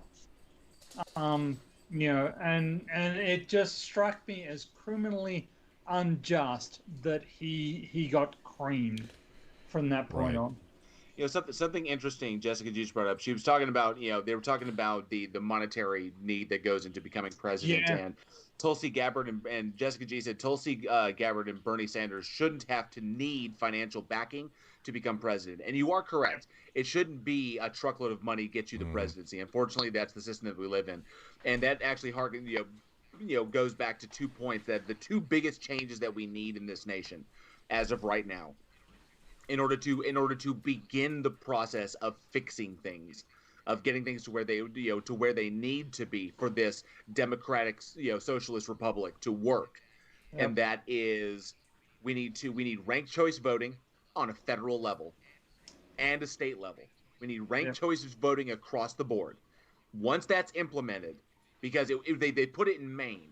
In Maine, the state of Maine does ranked choice voting, and their political system is completely different at the state level than it is anywhere else. You don't see attack ads in Maine because it's all about, building each other up and being, I'll be your number 2 pick if you whatever like this, and everybody's happy with that because it gives everybody a voice. Every vote is equal in a ranked choice voting system. In Australia, we call that preferential voting. There you go. And the second one. I just want to leap in. Okay. Because I think I know where you're going to go. In Brazil, every presidential candidate receives the same amount of television funding. There you go. They get to make the, and so this results in actually some very interesting results, in the sense that the more peripheral presidential candidates just make videos of themselves flying over Brasilia or other cities in Superman style. I want to see Mitt Romney flying over. John Oliver did a segment about Brazilian political ads. They're actually really quite interesting. There's another thing that I we need to step do. away from that. I need to step away slightly. The second thing I was bringing up was once ranked choice voting is in, we need to repeal Citizens United. Yes. And once that is repealed, that will take the money out of politics. That'll take some of the money out of politics. And here is how it'll take the vast majority of it, because money should not be political speech and corporations are not people. But we've had once you take that out. Here's the thing, we're acting as if once that happened then it was all about money. It was about money before that too, right? So you still had, there were ways to get donations in without Citizens United. All Citizens United did was make that, like, pave the pathway for that to make it much easier. Yeah. What needs to happen is, I think it's England, they're only allowed 6 weeks of actual campaign time. So we need to implement that over here. Like, it's illegal to campaign outside of 6 weeks of the election. Oh my God! Could you imagine just 6 weeks of political bullshit? Right. And here's another thing. Then that's it. Here's another thing that forces even congressmen, House of Representatives, all these people to actually do their job, as opposed to campaign to make sure they get reelected. So that needs to happen. What would network television do without the money? And that's what it is. Right. So there's another huge roadblock, because network television wants that money. Yeah. And here's another thing that needs to happen. We need to, I mean, this should be universally agreed upon. Term limits on everything, including Supreme Court nominations or Supreme Court justices. Which is why we are having this discussion today. We don't get any more. I like beer. Yeah, I like beer. Here's my calendar. I like beer. I was working out with my friends and I like beer. Yeah. Tiny and sleepy. Yeah. We had fun. We drink beer. Fuck that asshole. Well, shockingly, I say fuck that asshole, but ever since he was appointed, you don't hear much shit out of him, and he's been surprisingly siding with stuff that Trump does not. He's been side surprisingly with. centric. So, yes, and it's kind of like, wow. And I think that's a result because so much heat came from the internet. So much heat came because the internet is a cruel mistress. She giveth and she taketh away. And so much shit came out when Kavanaugh was up there crying about his fucking calendars. And then the trolls started going to work. And then all of a sudden he gets appointed. He got the appointment. Now he's just sitting in that chair just going, yep, I'm just going to sit here, be fucking quiet. I'm going to side with, what the people kind of want. Now I'm just, there we go. He had and he had to do some damage to control to fix his image because he does. I mean, being a rapist, that's not a good image to have. No, no, it is not. And so as a general rule of thumb, right? don't be a rapist. That makes you an infinitely better person. What? Is that a requirement for being on the stream? God damn it. Okay. So once we get rid of those two things, you get rid of the infinite amount of times that could be a senator or a House of Representatives. No, you're limited. You get 2 terms in the House and 4 terms in the Senate. That's it. Done. That to me, I think I've said this before on this stream, but I don't think that there should be such a thing as a billionaire. I just don't think that any individual person needs that much money. And I don't think we should live in a society where that sort of accumulation of capital is allowed. But the other thing that it shouldn't be possible to be is a professional politician. Right. And I don't think that should be a thing either. When you say the no billionaires, are we talking about there should be no billionaires like liquid, like someone who is $1 billion liquid in the that they have access to, or a billionaire in assets? So I believe a billionaire in assets, but it has to be said that ownership of a corporation that is nominally worth $1 billion is a different thing. So like Jeff Bezos should not exist. No. Because someone who could literally cut a check for $1 billion and be like, okay, that should not exist in this nation. So well, it shouldn't exist anyway. So I think something like that 40% of the world's capital is owned by 20 people. Yeah. Maybe I've got the numbers slightly wrong there, but it isn't much wrong. Maybe it's owned by the top 60 people, but that is just intolerable. It shouldn't be the case. I know that Gates and Bezos and Musk are contributing to public causes, but that doesn't change the fact that they shouldn't have there to. are plenty of other people. There are plenty of other people like the Koch brothers, or the various backers of the Heartland Foundation, who don't. And they it should be a matter of their personal discretion to not be an inhuman monster. Because as Trump has demonstrated, you can get people who are inhuman monsters, and they shouldn't have access to that sort of leverage. And the Koch brothers, to some extent, are an illustration of the same point. It's funny, you haven't heard too much out of those jackasses ever since their failed their climate change report. Ever since their failed climate change report that showed them that they were complete and total idiots. Because they paid, and it was funny because they paid to have a legitimate study done. For anybody in the live stream who's not aware of this, the Koch brothers actually paid to have a legitimate climate study done from accredited individuals over an extended period of time, and they were like, this is gonna be the nail in the coffin for the climate crisis, and it's gonna prove it's all bullshit. And then these people went to work and they busted their asses, and they got the research, they put it all together in a massive report saying, you're fucking wrong. And then the minute it hit, the Koch brothers tried to shut it down because it was so damning. and they couldn't refute it. You can't refute something like that when you yourselves are like, we're going to dump a truckload of money into proving that this is fake, and then all of a sudden it comes back and oh my god, it's real, and it's even worse than you thought it was. Yeah. It's one of the. It's so.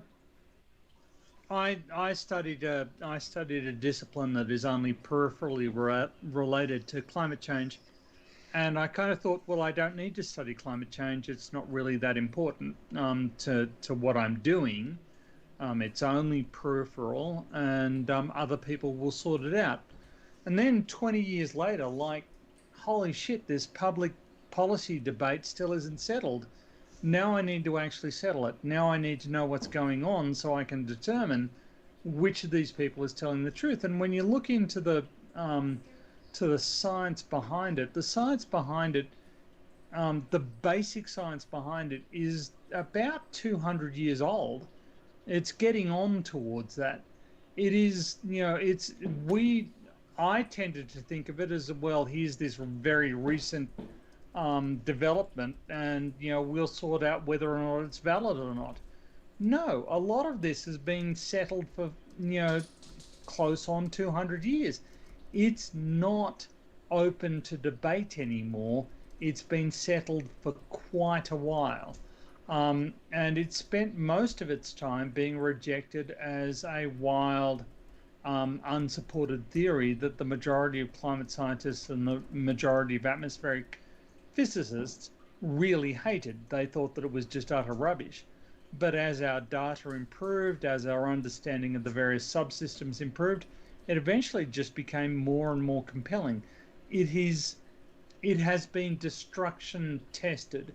It is just so, there is no hole to be picked, because if there were a hole, it would have been picked about 100 years ago, and it would just not have recovered from it. It is, and the pretense that people come up with, like, oh, this is unsettled science, it hasn't been proven. No, it has survived the greatest minds on the planet trying actively to dismantle it for about a century or so. Going off of what he's saying, and NASA would do amazing things with a proper budget.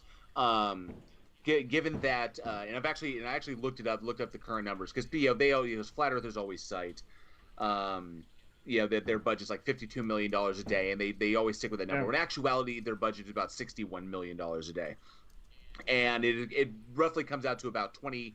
I think it's like 22.9 or 21.9 billion a year is what their budget is, which accounts for, I think, 0.4% of the national budget. Is what we give NASA.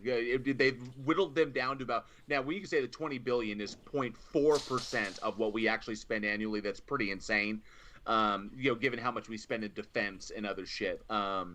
But yeah, we don't give them anything. They get less than a percentage, less than 1% of our national budget goes to space travel.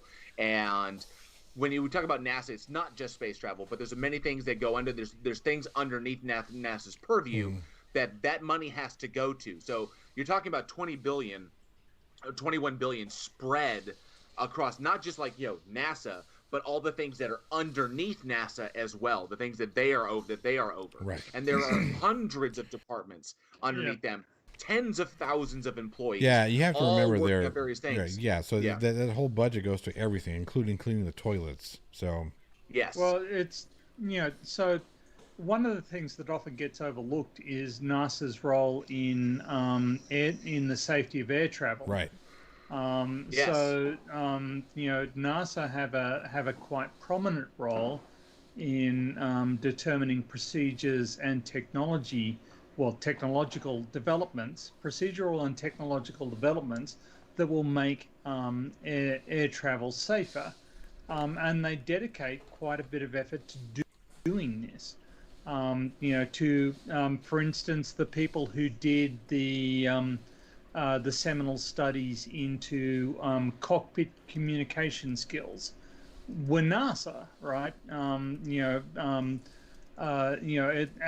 that turns out to be quite valuable. If you've I'm pretty certain that no flat earther has ever watched a single episode of Air Crash Investigations, or that's what the television show is called where I am. They just, they dissect air crashes, and they're never satisfied with one cause. It's not the proximal cause, it's why why this particular confluence of events was allowed to occur. So if they can't point to like 3 or 4 things that went wrong, they consider themselves to have failed. So they're constantly striving to improve not just the thing that caused the plane to crash, but the systems that allowed that thing to even happen, even be a remote possibility. So and NASA plays an integral role. They have made air travel vastly safer for us. Sorry. Oh no, I just wanted to respond to something that Nerd Angle was talking about in the chat.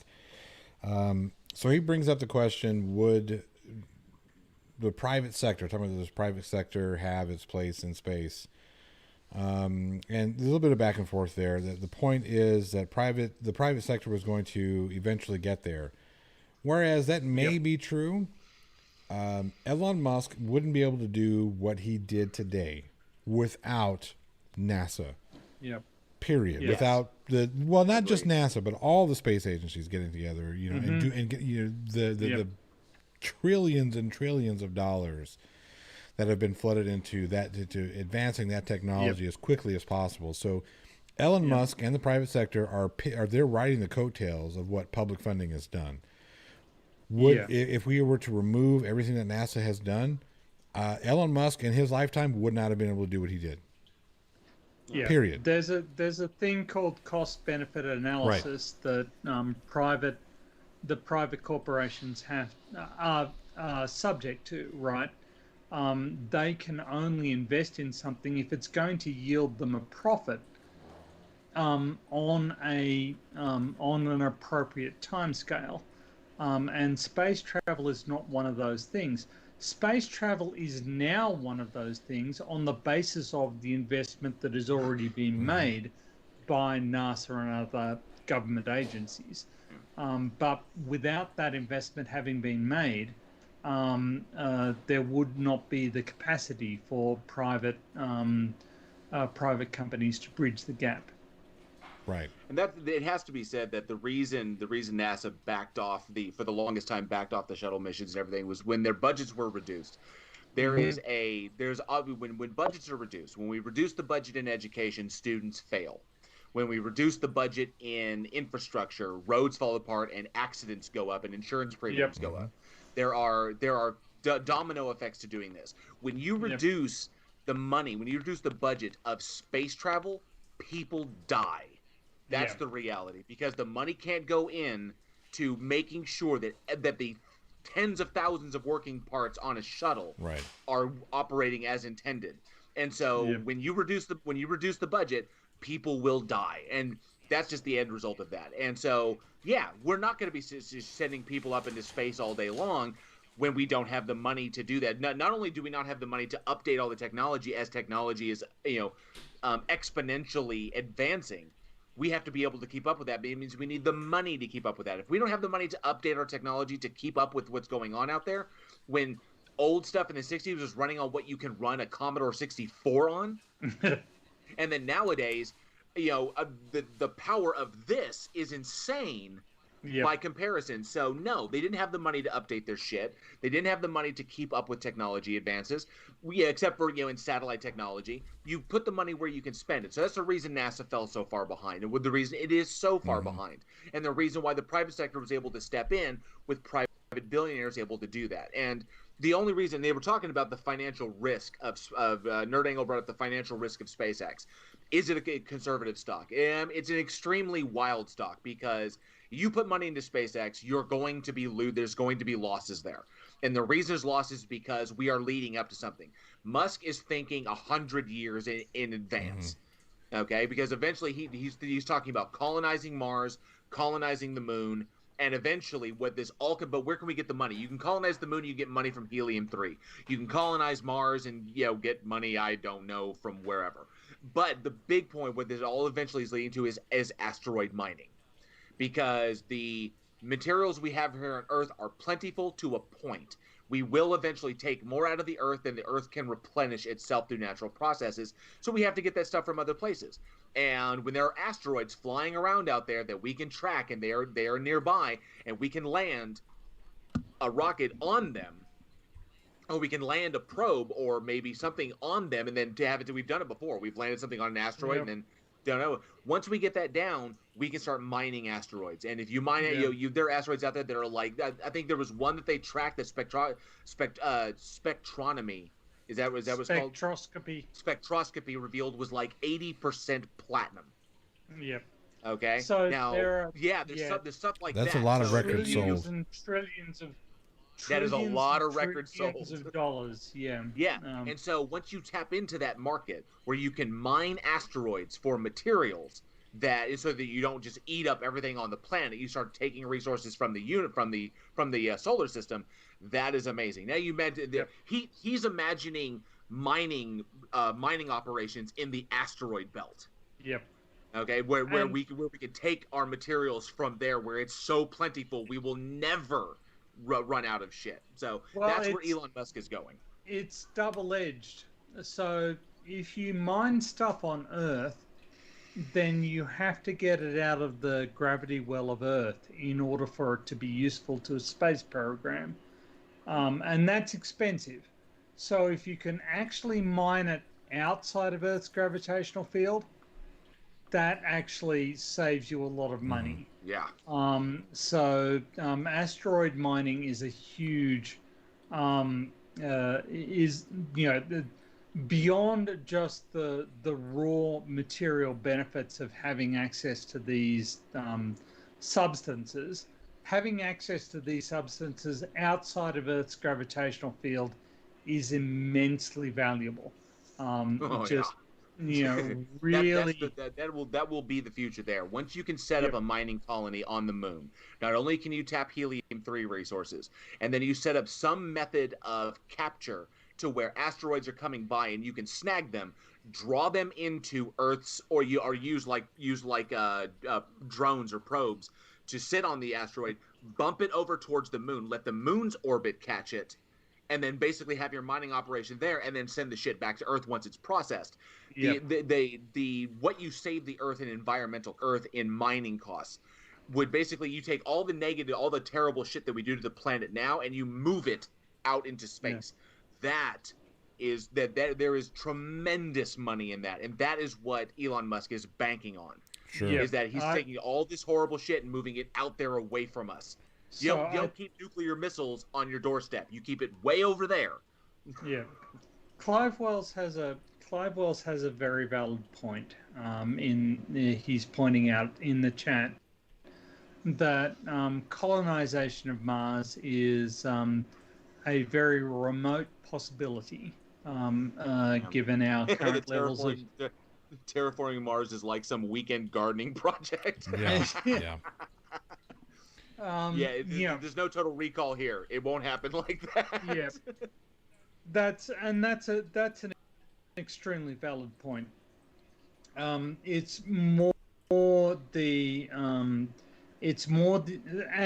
I am certain that Elon Musk has a realistic assessment of how viable it is to terraform Mars and the timescale on which that can be done.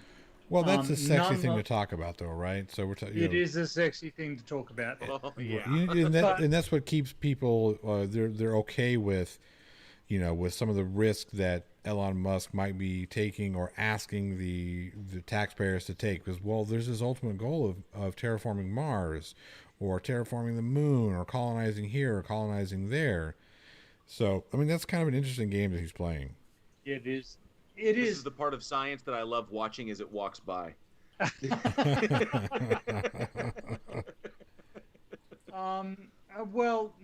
answer Nerd Angle's question, I mean, ultimately the objective would be to terraform Mars, but even establishing some form of permanent human presence there would be a remarkable achievement. The capacity to actually terraform a planet, we're talking about vast amounts of energy. Right. It's at our current level of technological achievement, it is inconceivable. We would need to change the way we access energy in order to get there.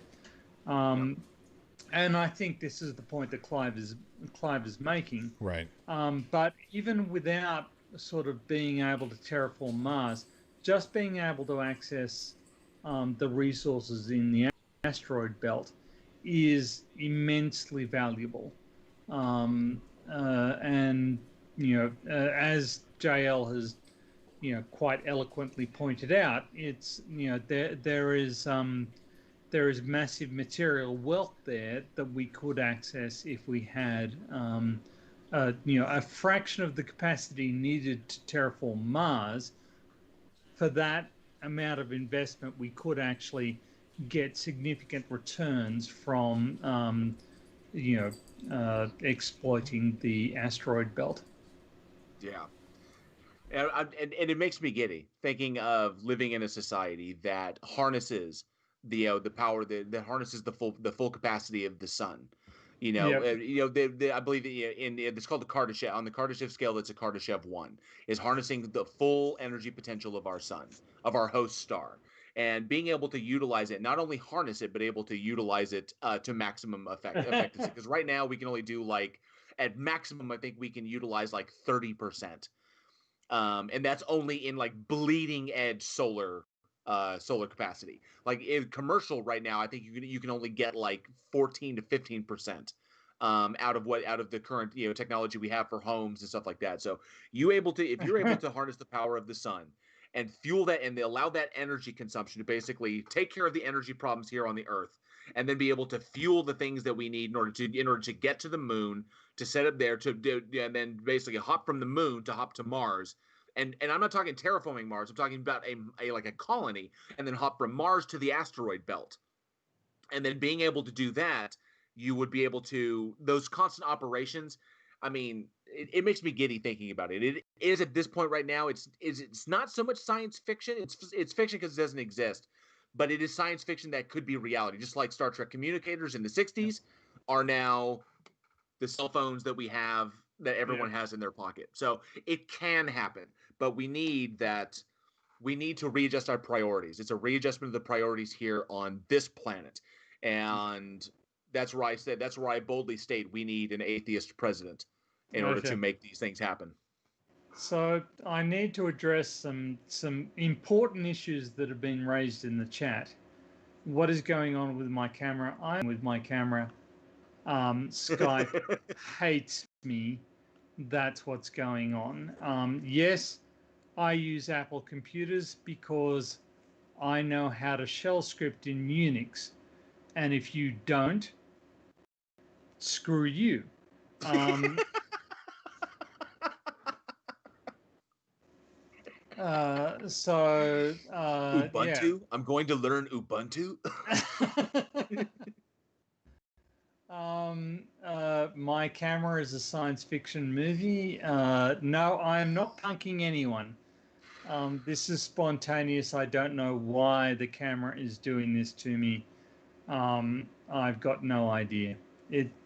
But somehow it seems to be an interaction between Skype and my camera.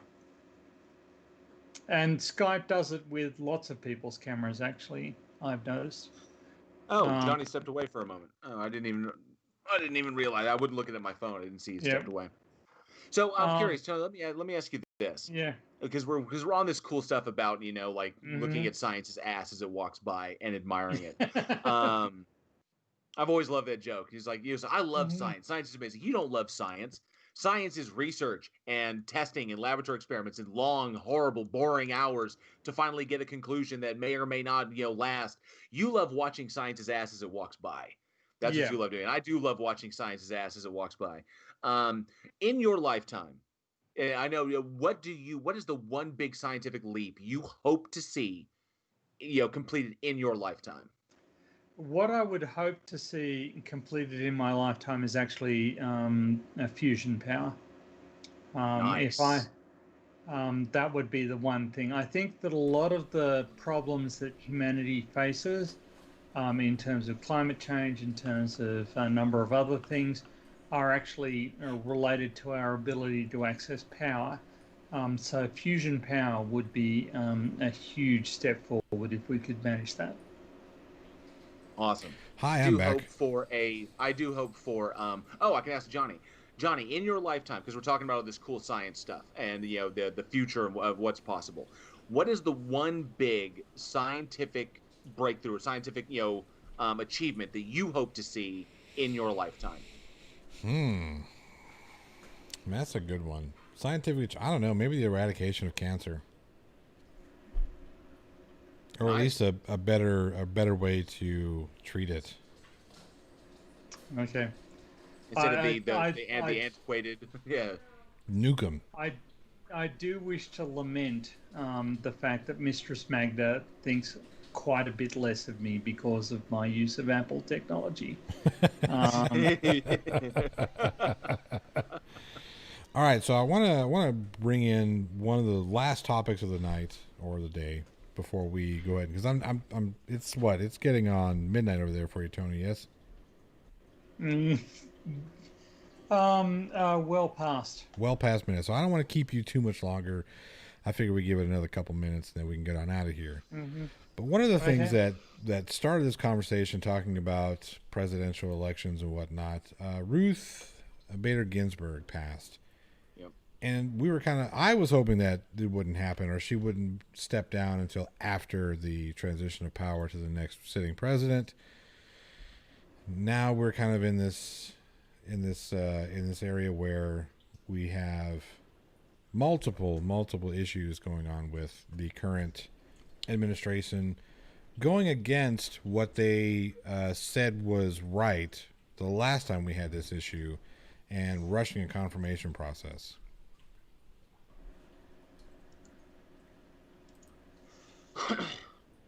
I think it's fucked up. And I fully expected that that was going to happen. That they would, that the Republicans would reverse course, the GOP would reverse course, in order to get what they want. Because Merrick Garland would have derailed many of their plans, and that's why they fought that so hard. And now they want someone that the Republicans can pick, so that they can have that influence in law. And it's almost expected that if she was going to pass, then they were going to fight tooth and nail in order to get someone in before the election cycle, because they can't guarantee that Trump's going to win. So they want to push it through now, and it's classic, partisan bullshit that is to be expected. And if it went a step further, then you would expect the fucking Democrats to hem and haw and fight that confirmation and refuse to do anything of that nature. But I don't know if that's going to happen. Um, so yeah, it's as disgusting as it is. I fully expected it. Yeah, I have to say, if you're surprised by the naked hypocrisy of the Yeah. of the Republican position, then you must have been living under a rock. Right. I will say that one of the weapons that has been thrown up, actually, I find quite interesting, because this is what had I been the Democrats, I would not actually have impeached Donald Trump. I would have started by impeaching William Burr. Mm-hmm. Um, uh, and it's being thrown up now as one of the things that Democrats can do to slow down the process. Constitutionally, they are required, the Senate are required to address impeachment proceedings raised by the House. So if I were the House, I would just be churning out impeachment proceeding after impeachment proceeding, and requiring that they address those in a timely manner as required by the Constitution, rather than getting around to voting on a new member of the Supreme Court.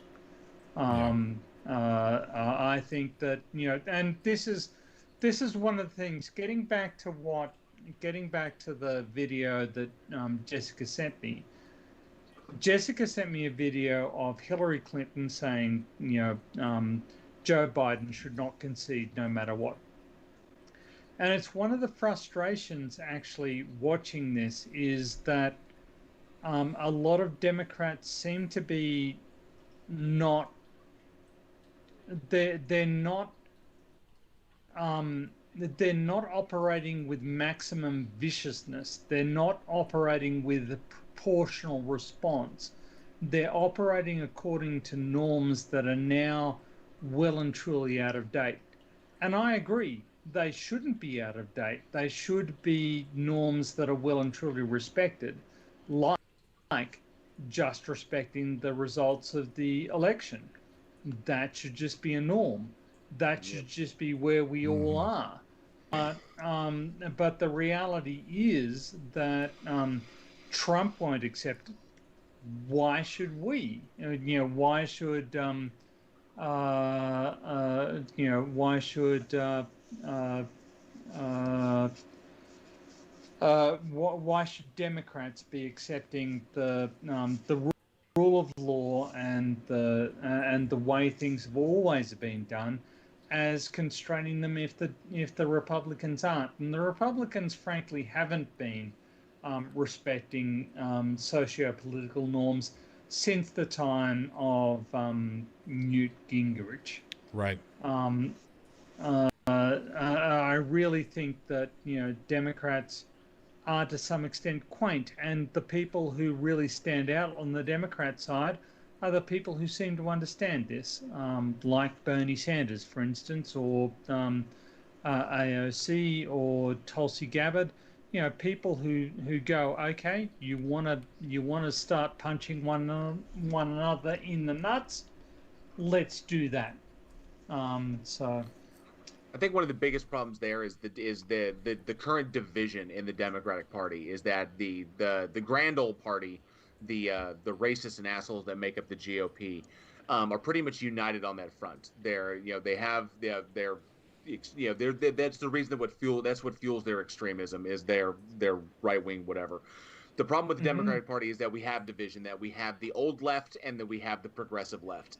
And the old left, wants to hold on to the norms that, this is the way it was, this is how the system works, this is what we're used to. And then you have the progressive left, led by the Five, who are pushing for these monumental changes and this big stuff. So you have the old guard and the new guard currently occupying the same space, and that causes division within the party. And once, if it was entirely the progressive left, this would be much wilder, because then people like AOC and the other individuals who are on the progressive side would have more voices behind them. They'd have more, I guess, they would have more excuse to speak up and fight dirty where it's necessary. But unfortunately, with Pelosi and Schumer and other individuals that are of the old guard, they're going to stand in the way. So it's just another example of boomers fucking up politics again. Well, I kind of think that you are exactly on the problem, in the sense that there is much to be said for the attitude that both the Democrats and the Republicans are corrupt political institutions. There is no reason to believe that the mainstream Democrats, represented by Pelosi, Schumer, etc., are less enthralled to, say, Wall Street lobbyists than the GOP are. In fact, the GOP seems to have moved past the Wall Street lobbyists and be in the pocket of just demented maniacs. But there is considerable, to me, it seems like, and this is the problem I would perceive with the suggestion that the Democrats are on the left. No, they're not. From my perspective, they're significantly to the right of the left, and they need to be dragged further leftward. But that was my big issue with Obama. Obama capitulated way too much. He came in as one thing and got so much shit from the Republican Party that he capitulated way too far to the right in order to try and keep things bipartisan. Well, but here's the thing. For example, on immigration policy, right? Yeah. But everybody wanted to talk about how Obama was this super left-wing guy. He never was. Even in his early days of being a politician, he was not this ultra-liberal politician. He was left of center. He was more progressive than others, but he was not a super liberal. No, and I was never a fan. I loved Obama as a president. In my lifetime, I have yet to see anyone as presidential as he was. But presidents are not perfect, and I think he capitulated in order to maintain bipartisanship. He capitulated way too much. He didn't fight hard enough where he needed to fight hard enough. I applauded him for his embracement of new technology in order to save American lives, and I also decried him for the use of that technology in open warfare scenarios that resulted in civilian casualties. Because you can't throw new technology into the battlefield and expect everything to go swimmingly without appropriate testing. It does deserve to be mentioned, however, that the rate of civilian casualties increased by a factor of 3 when Trump entered the White House. Yes, absolutely. Because at least Obama knew when to deploy that stuff and was selective when he did it. So, and there is an argument about whether or not he was selective enough. He is not above criticism, as you point out, but there is no... there is, to my mind, no metric by which he is a worse president or employed worse judgment than the current occupant of the White House. I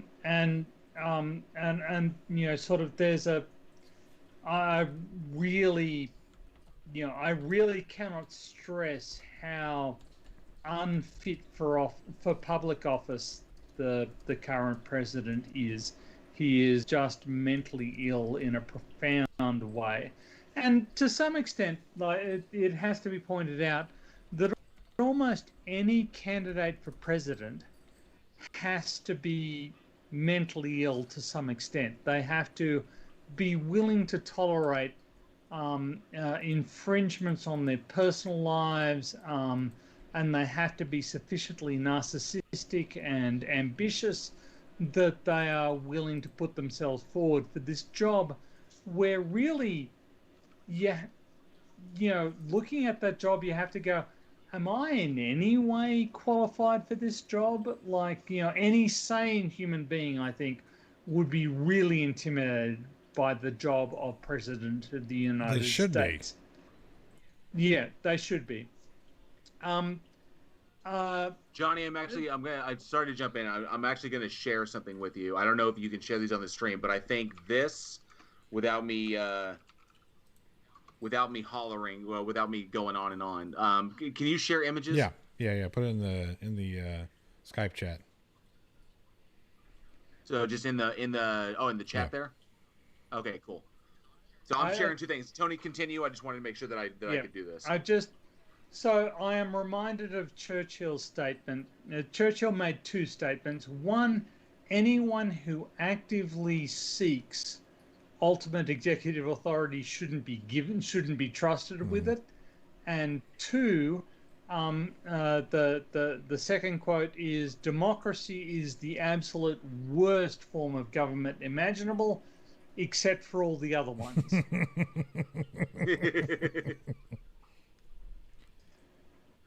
And I think that there's truth in that.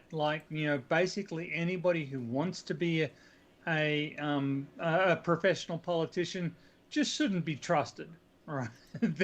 They've automatically invalidated themselves. Right. And that is, as much as I admire Obama, I kind of think that it applies to him just as well, just not as as it applies to a bunch of other people.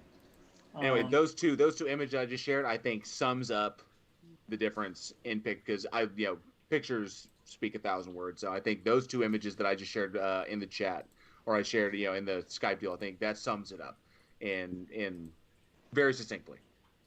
All right, give me a second. I'll bring him in.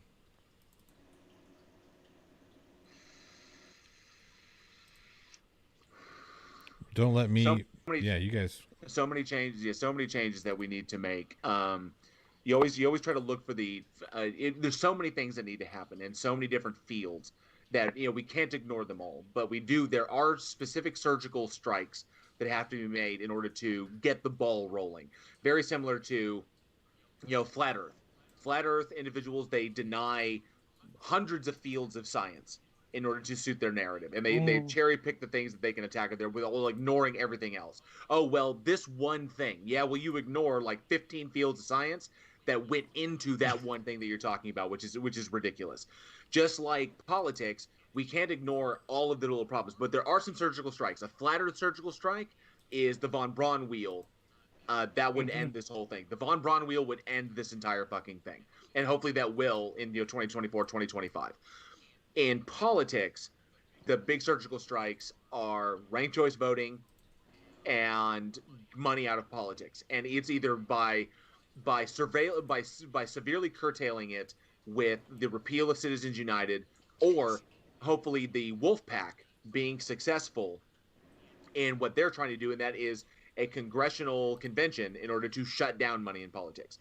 And yes, these two pictures, I think, sum it up the most. If you look at just from body language, just what you see when you see these images. Yeah. Obama and Putin, and that was actually the tamest image of the two, because there's an image immediately after that one of Obama and Putin where Obama was almost nose to nose with the man. Yep. Okay, and had that same look on his face. There's Obama and Putin, and that's Trump and Putin after they left their private meeting. Yep. And I think that right there, that image right there of Trump and Putin, that will go down in history. That was an important photo, because that was Trump's immediate reaction while they were walking up to the podiums after their meeting. You've got Putin coming out ebullient. The dude is almost like written in joy. Yeah. And then the first thing you look at Donald, he is looking down at the ground, damn near at his feet. Maybe because he's a fat piece of shit and he can't see his feet. I don't know, but looking down, dejected, beaten like a dog. Behind Putin. Yep. We saw when he shoved the president of Montenegro out of the way. Yeah. So that he could be front and center. Look at me and look how proud I am. Yet Putin and him leave a meeting and he is walking back behind him, looking dejected. Yeah, I think right that's there. So Planet Walk was talking yesterday and talking earlier on Team Skeptic's Team Skeptic After Dark, his gaming stream. Planet Walk asked me about a proposed alliance between Canada, New Zealand, Australia, and the UK. And I said, I hadn't heard much about it, but I really don't think Australia needs more encouragement to have white immigrants. We're racist enough already. And he said, well, yeah, but what I see is an attempt to construct an anti-China alliance. And I've gone, oh, well, that's really important, because to my mind, China are the most sinister opponents of democracy and free thought in the world. They are the most. Everybody loves Winnie the Pooh. We do love Winnie the Pooh. That is true.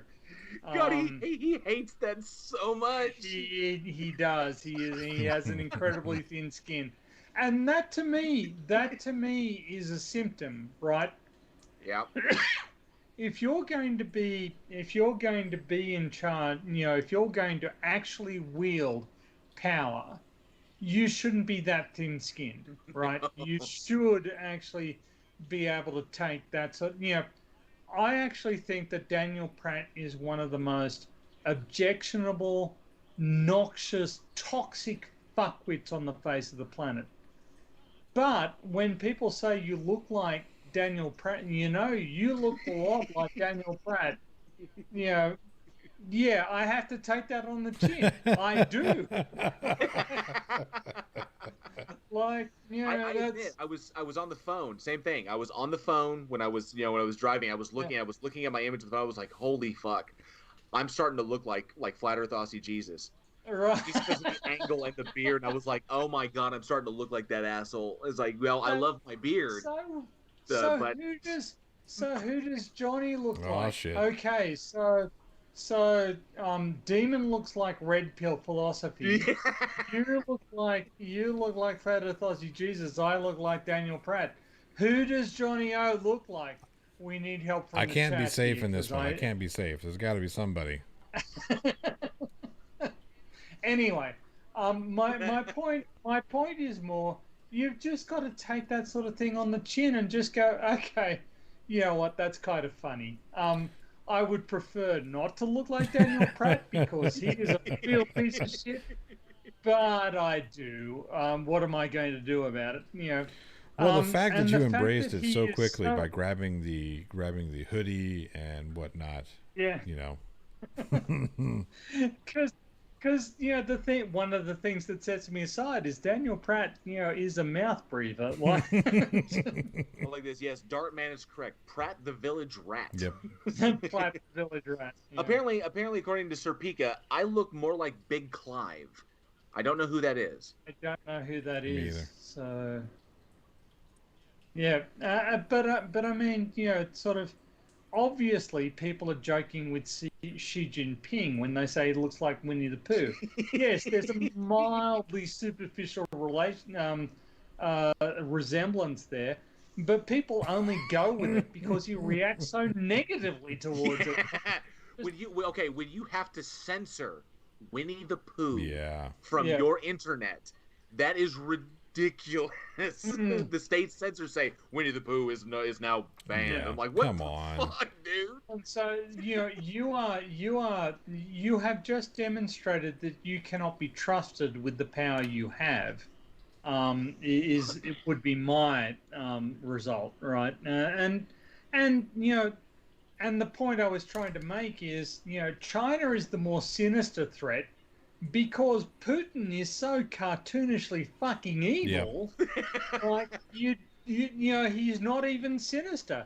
He's just balls out. Yep. I'm a murderous fucking despot. What are you going to do about it? Yes. I would say Gaston levels of evil from Beauty and the Beast. I was thinking more like Jaws. Like like when you see Jaws and James Bond, he's a bad motherfucker. Oh yes. And I don't mean bad motherfucker in a good way. I mean bad motherfucker as in somebody you want to shoot as quickly as possible. KOS. Yes. In gaming, we call them KOS. Kill on sight. Yep. Kill on sight. Yes, and Nerd Angle Lecture brings something up. Speaking of all this crazy, yes, apparently, and I got a little bit of this. I followed up because I can't deal with 3 hours of Ranty. I can't. So fortunately, Craig, but apparently Ranty is stopping his show, God. and Quantum Eraser is also leaving Flat Earth as well. So apparently that's 2 down. But Ranty apparently got a job. Amazingly, Ranty secured employment. And apparently having his Flat Earth show would not be conducive to him maintaining that employment, which means he has the self-awareness to realize just how fucked up, crazy this shit is, which I think goes a long way to say if he's willing to just throw it all in the bag to have a job and not maintain his person, he never had the courage of his convictions anyway. Most likely he's a fucking Poe. So that's all. That's my takeaway. I didn't know. I didn't hear a lot about Quantum Eraser and him quitting, but I did hear that he was. So apparently, eventually, it's just going to be the con men that are, it's just going to be the ones that are obviously just liars. Let's be honest. Quantum Eraser is a con man. Quantum Eraser has no sincere dedication to Flat Earth. He is just a liar and a scumbag. And I kind of feel like Ranty is too. Like, Ranty makes crap up. I asked him about, the seismic evidence that the Earth is spherical, and he just said, well, I don't think that the seismic evidence is accurate enough. Really? What are you basing that on, fuckwit? Do you know what the accuracy of a seismograph is? And people say you're grumpy. What are they talking about? What are they talking about? God damn it. I am even-tempered and gentle. You're as even-tempered and gentle as a taipan. Jessica G says Nathan Thompson admitted that we're on a globe. Yes, he did, apparently, in a debate against Planetwalk. No shit. Yeah, so he was apparently his statement was, okay, so we're on a globe, but is it moving? So he got argued into a corner, and he just sort of conceded the sphericity and then moved on to, well, are we moving? Is it rotating? If we're on a globe, then the answer is yes, because we have day and night and seasons. Yeah. Yes. Well, that would be the reality there. The temperature goes up and down depending upon relative position to the sun. So yeah, we're obviously moving. So I think that suggesting that Nathan Thompson has conceded that we're on a globe is overblowing the case slightly. I don't think Nathan Thompson was sufficiently collected to realize that that was what he was effectively admitted. I don't know if Nathan Thompson could be sufficiently collected about anything he's talking about. But if Planetwalk is smart, he needs to cut that clip, and he needs to blast the shit out of it. Yeah. All over the place. Jessica, you are exactly right. That is exactly what happened. Planetwalk tried to tell us the story, but Fupa was too... Planetwalk tried to tell us the story because he was one of the voice guests on Team Skeptic After Dark's live stream. But Fupa was too fixated on complaining about what was going on in the game to let Planetwalk actually finish explaining, and it got a bit annoying. If I'm being brutally honest, but apparently Nerd Angle wants the quote, I am even tempered and gentle, PhD Tony 2020. Eventually we're going to have a shirt made with all of your quotes on it. Yeah. Birds aren't rocket powered. What was it? Birds aren't rocket powered. Dumbass, mate. Was that it? Mate. Birds aren't rocket powered, mate. PhD Tony 2020. I can't remember who was who said it. Just shut the fuck. I can't remember who was it who said it, but JL Team Skeptic 2024. That me and Team should run for president and vice president. What? The Glue Monitor Club?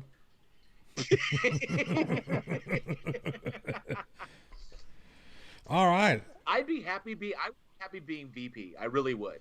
Because it's not that the responsibility is less, but the VP gets to do cool stuff. Like, he oversees NASA, and that's neat. Oh my God, the stuff that I would get done, I would be able to get done, because if we could reduce defense spending by 6%, and I drop 2% in infrastructure, 2% into healthcare, and I would drop 2% back into NASA. Oh my God. I think you're cheating a little bit there.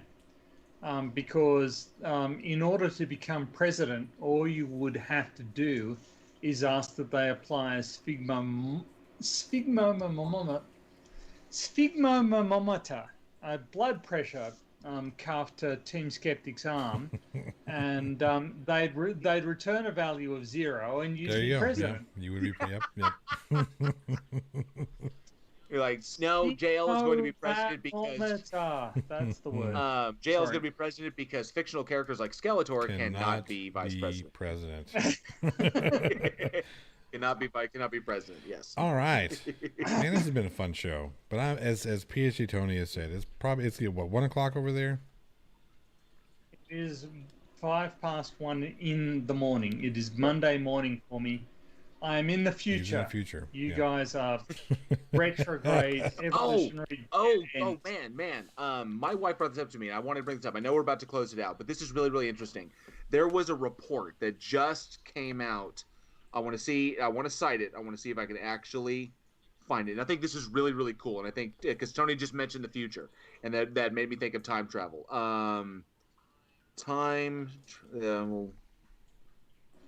So there was a. Okay, so this just came out. This was published September 26th of 2020. So yesterday? Yep. Holy shit. Yeah, so a physicist has come up with math that makes paradox-free time travel plausible. Not sure. Well, short of the parallel universe theory. I'm not entirely. I'd have to see where he's arguing from. So the reason I want to bring it up, I'm actually reading from the article. So it's a monumental head scratcher known as the grandfather paradox. But now a physics student, Jermaine Tobar from the University of Queensland in Australia, says he. What's that look? Says that he's worked out how to square the numbers to make time travel viable without the paradoxes. Yeah. And his quote is, classical dynamics says, if you know the state of a system at a particular time, this can tell us the entire history of the system. However, Einstein's theory of general relativity predicts the existence of time loops or time travel, where an event can be both in the past and future of itself, theoretically turning the study of dynamics on its head. I have to say, so the University of Queensland I regard more as a technical college, but, sure, I guess. Get it past peer review and I'll be okay. What his calculations show is that space-time can potentially adapt itself to avoid paradoxes. Well, that's a different fucking statement, isn't it? And there's that type Pantone. That's Tony, I will share this link with you. Okay. You could follow up, and we could definitely hear what you think. Yeah, okay. In the future. Yes, time-space can evolve so that there's no paradoxes, which is another way of saying you can't have paradoxes. Okay, I'm gonna share it right there in the Four Beardsmen messaging deal. I'm gonna put that link, boom, right there. It's from sciencealert.com, and there you have it. Boom. Okay, thank you. You're welcome.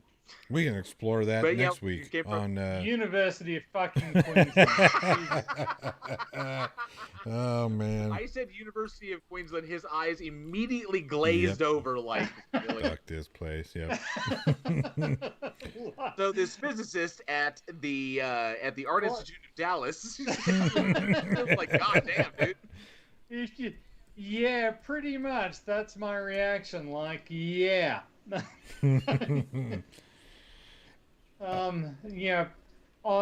To quote a famous comedy writer, I wouldn't trust physicists from UQ as containers for cheese dip.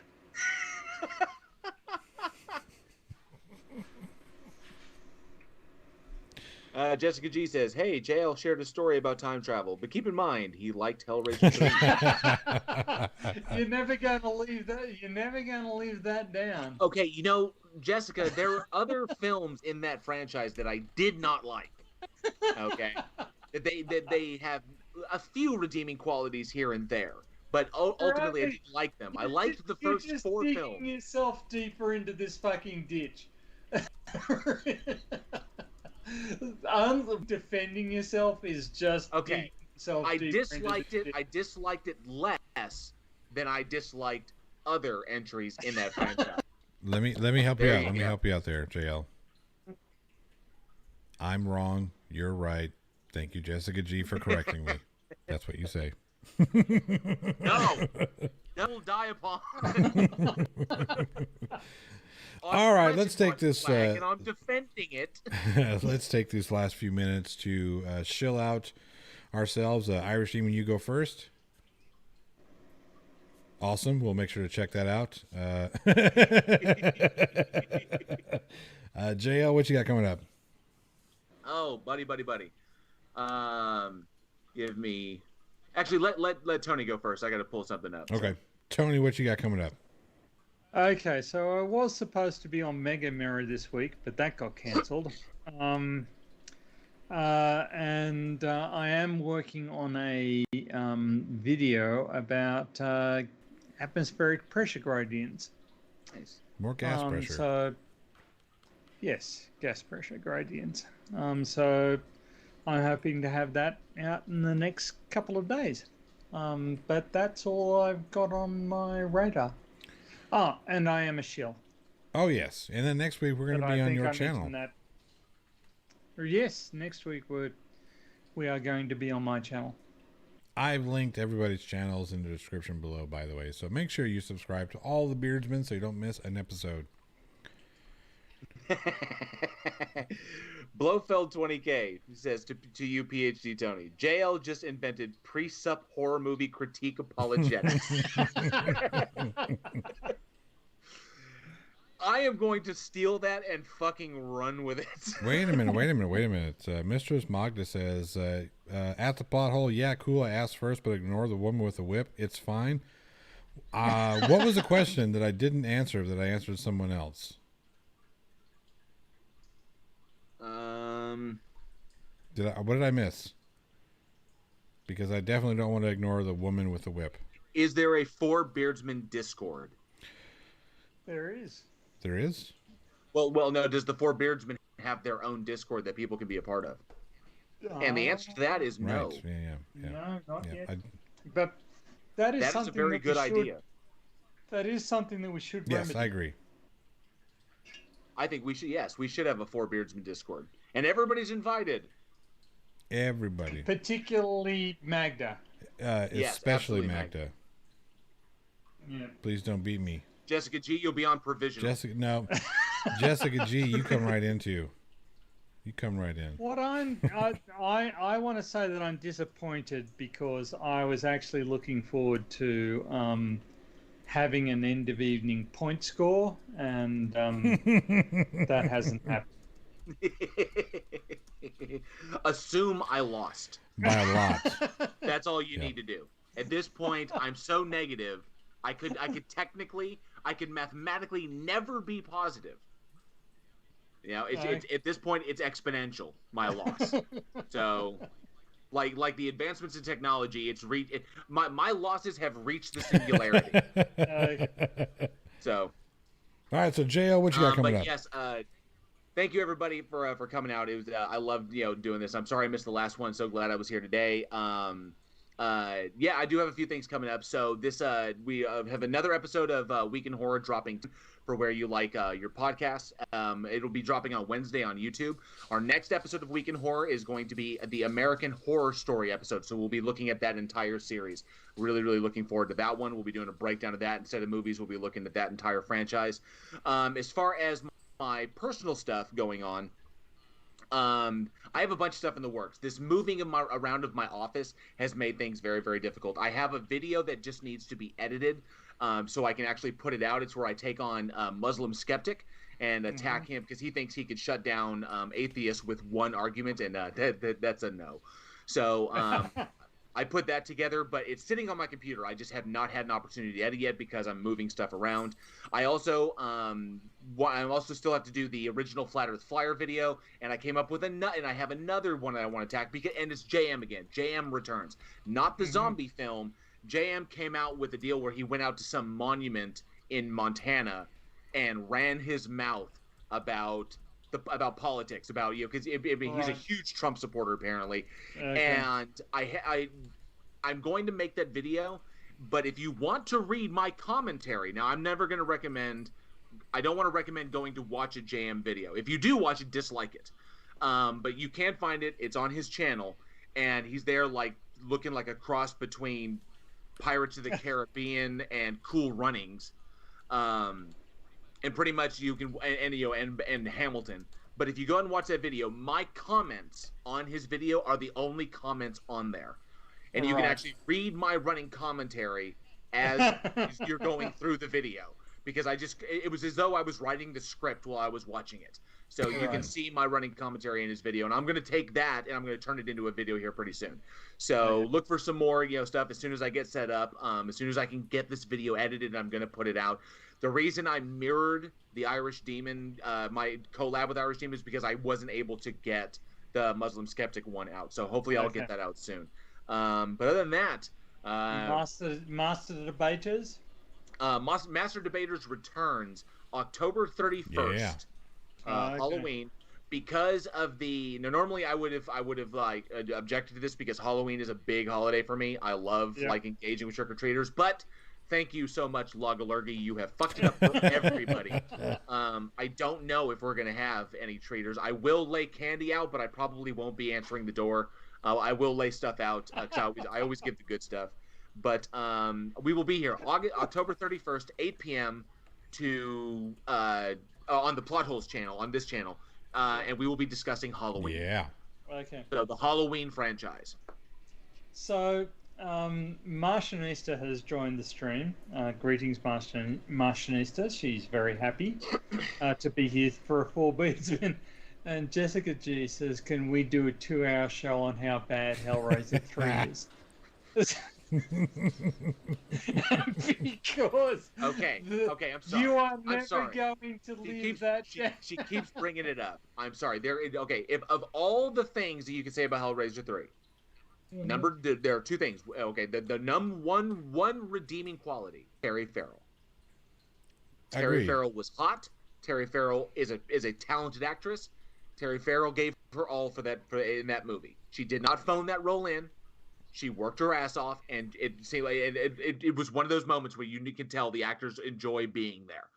And it was the best and a second one, it was the best opportunity to see Doug Bradley actually kind of take the restraints off of the character and go hog wild, being this godlike demon that he is, and play him to an effect that we didn't normally get to see him. So Doug Bradley had fun with it. Terry Farrell had fun with it. Those were two redeeming qualities of that movie.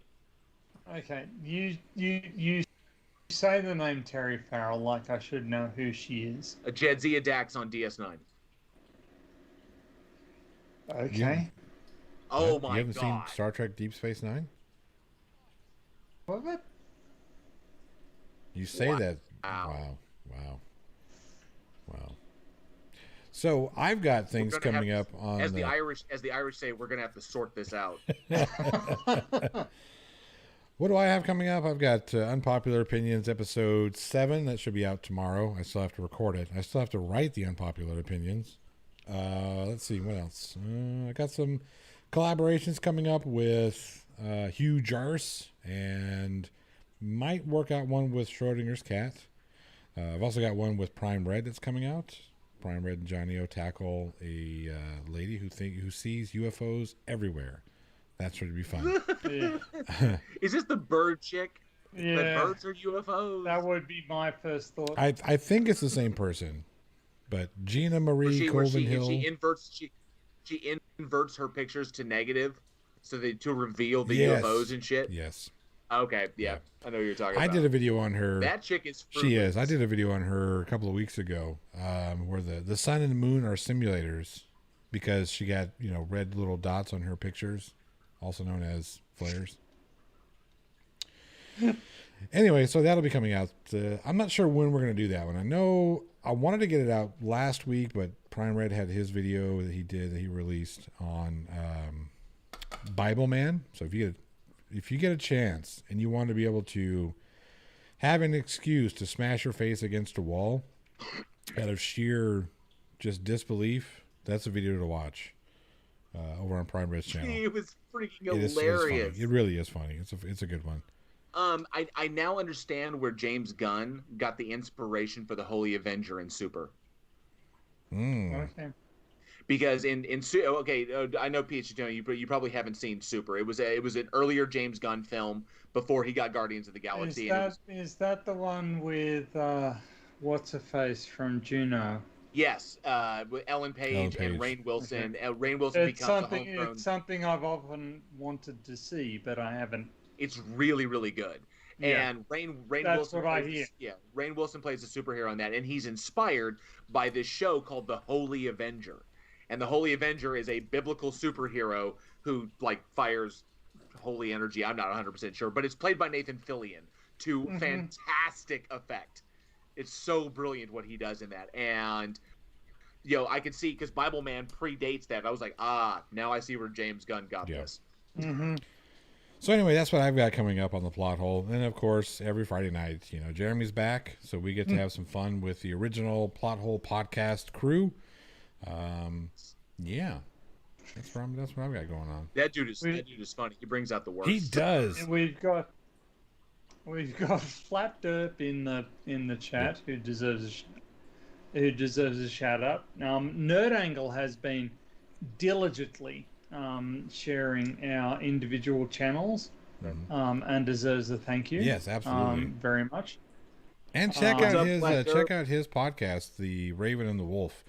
If you like fantasy series, he and his lady friend, they do an excellent job breaking down. Right now, they're doing the Witcher series. I haven't watched the Witcher series, but I enjoy getting on their recordings and throwing. Yep, must have been at least as good as Hellraiser 3, according to Jessica G. Jessica G is listing all of the wonderful properties that Hellraiser 3 has. Its trailer was 48 seconds long. It came after 2 and before 4. She's listing all of the strong points. At least the actors had a good time. She's not letting you off. No, she's not, and she's entitled to do that. She can. She can. She's wrong, but she can. I always encourage Jessica G and Martianista and Magda to let us have it. Yeah, they are. I have to say, I really enjoyed the audience feedback. And by the way, Flat Derp, at the towards the beginning of the stream, when I was in my car, I think I gave you some good material there. Yeah, there is. This is true. You should go back and replay that, Flat Derp, because that was some uncanny CC from West channeling. That was disturbing how well I can do that. Yeah, well, what disturbed me was how you could do it just off the top of your head. Like, you didn't have the script in front of you. You were, in fact, driving and doing an impeccable recitation of his spiel. So, yeah, it was impressive work. Thank you. Appreciate that. No problem. All right, let's get on out of here so Tony can go to bed and get all of his sleep, because he's old and needs his sleep. I do. I am. What really has to happen is Tony goes to sleep. Tony goes to sleep, but Danny Pratt wakes up. Maybe it's like dolphins, where one hemisphere sleeps at a time. So when the left hemisphere is going, it's PhD Tony, but when the right one activates, it's Pratt all the way. All right, everybody. I'm Johnny O from the Plot Hole. I appreciate everybody sticking by. Next week we're going to be on PhD Tony, Daniel Pratt's channel, so do be sure to tune in for that. Hopefully Irish Demon can join us again. After he puts his eyeballs back in his face. Yeah. This is one of the most elaborate excuses for illiteracy that I have ever seen. Oh, man. Well, that's it for us. We're going to give it a couple of seconds and stare at the camera blankly before I end the stream so it doesn't end abruptly. Okay.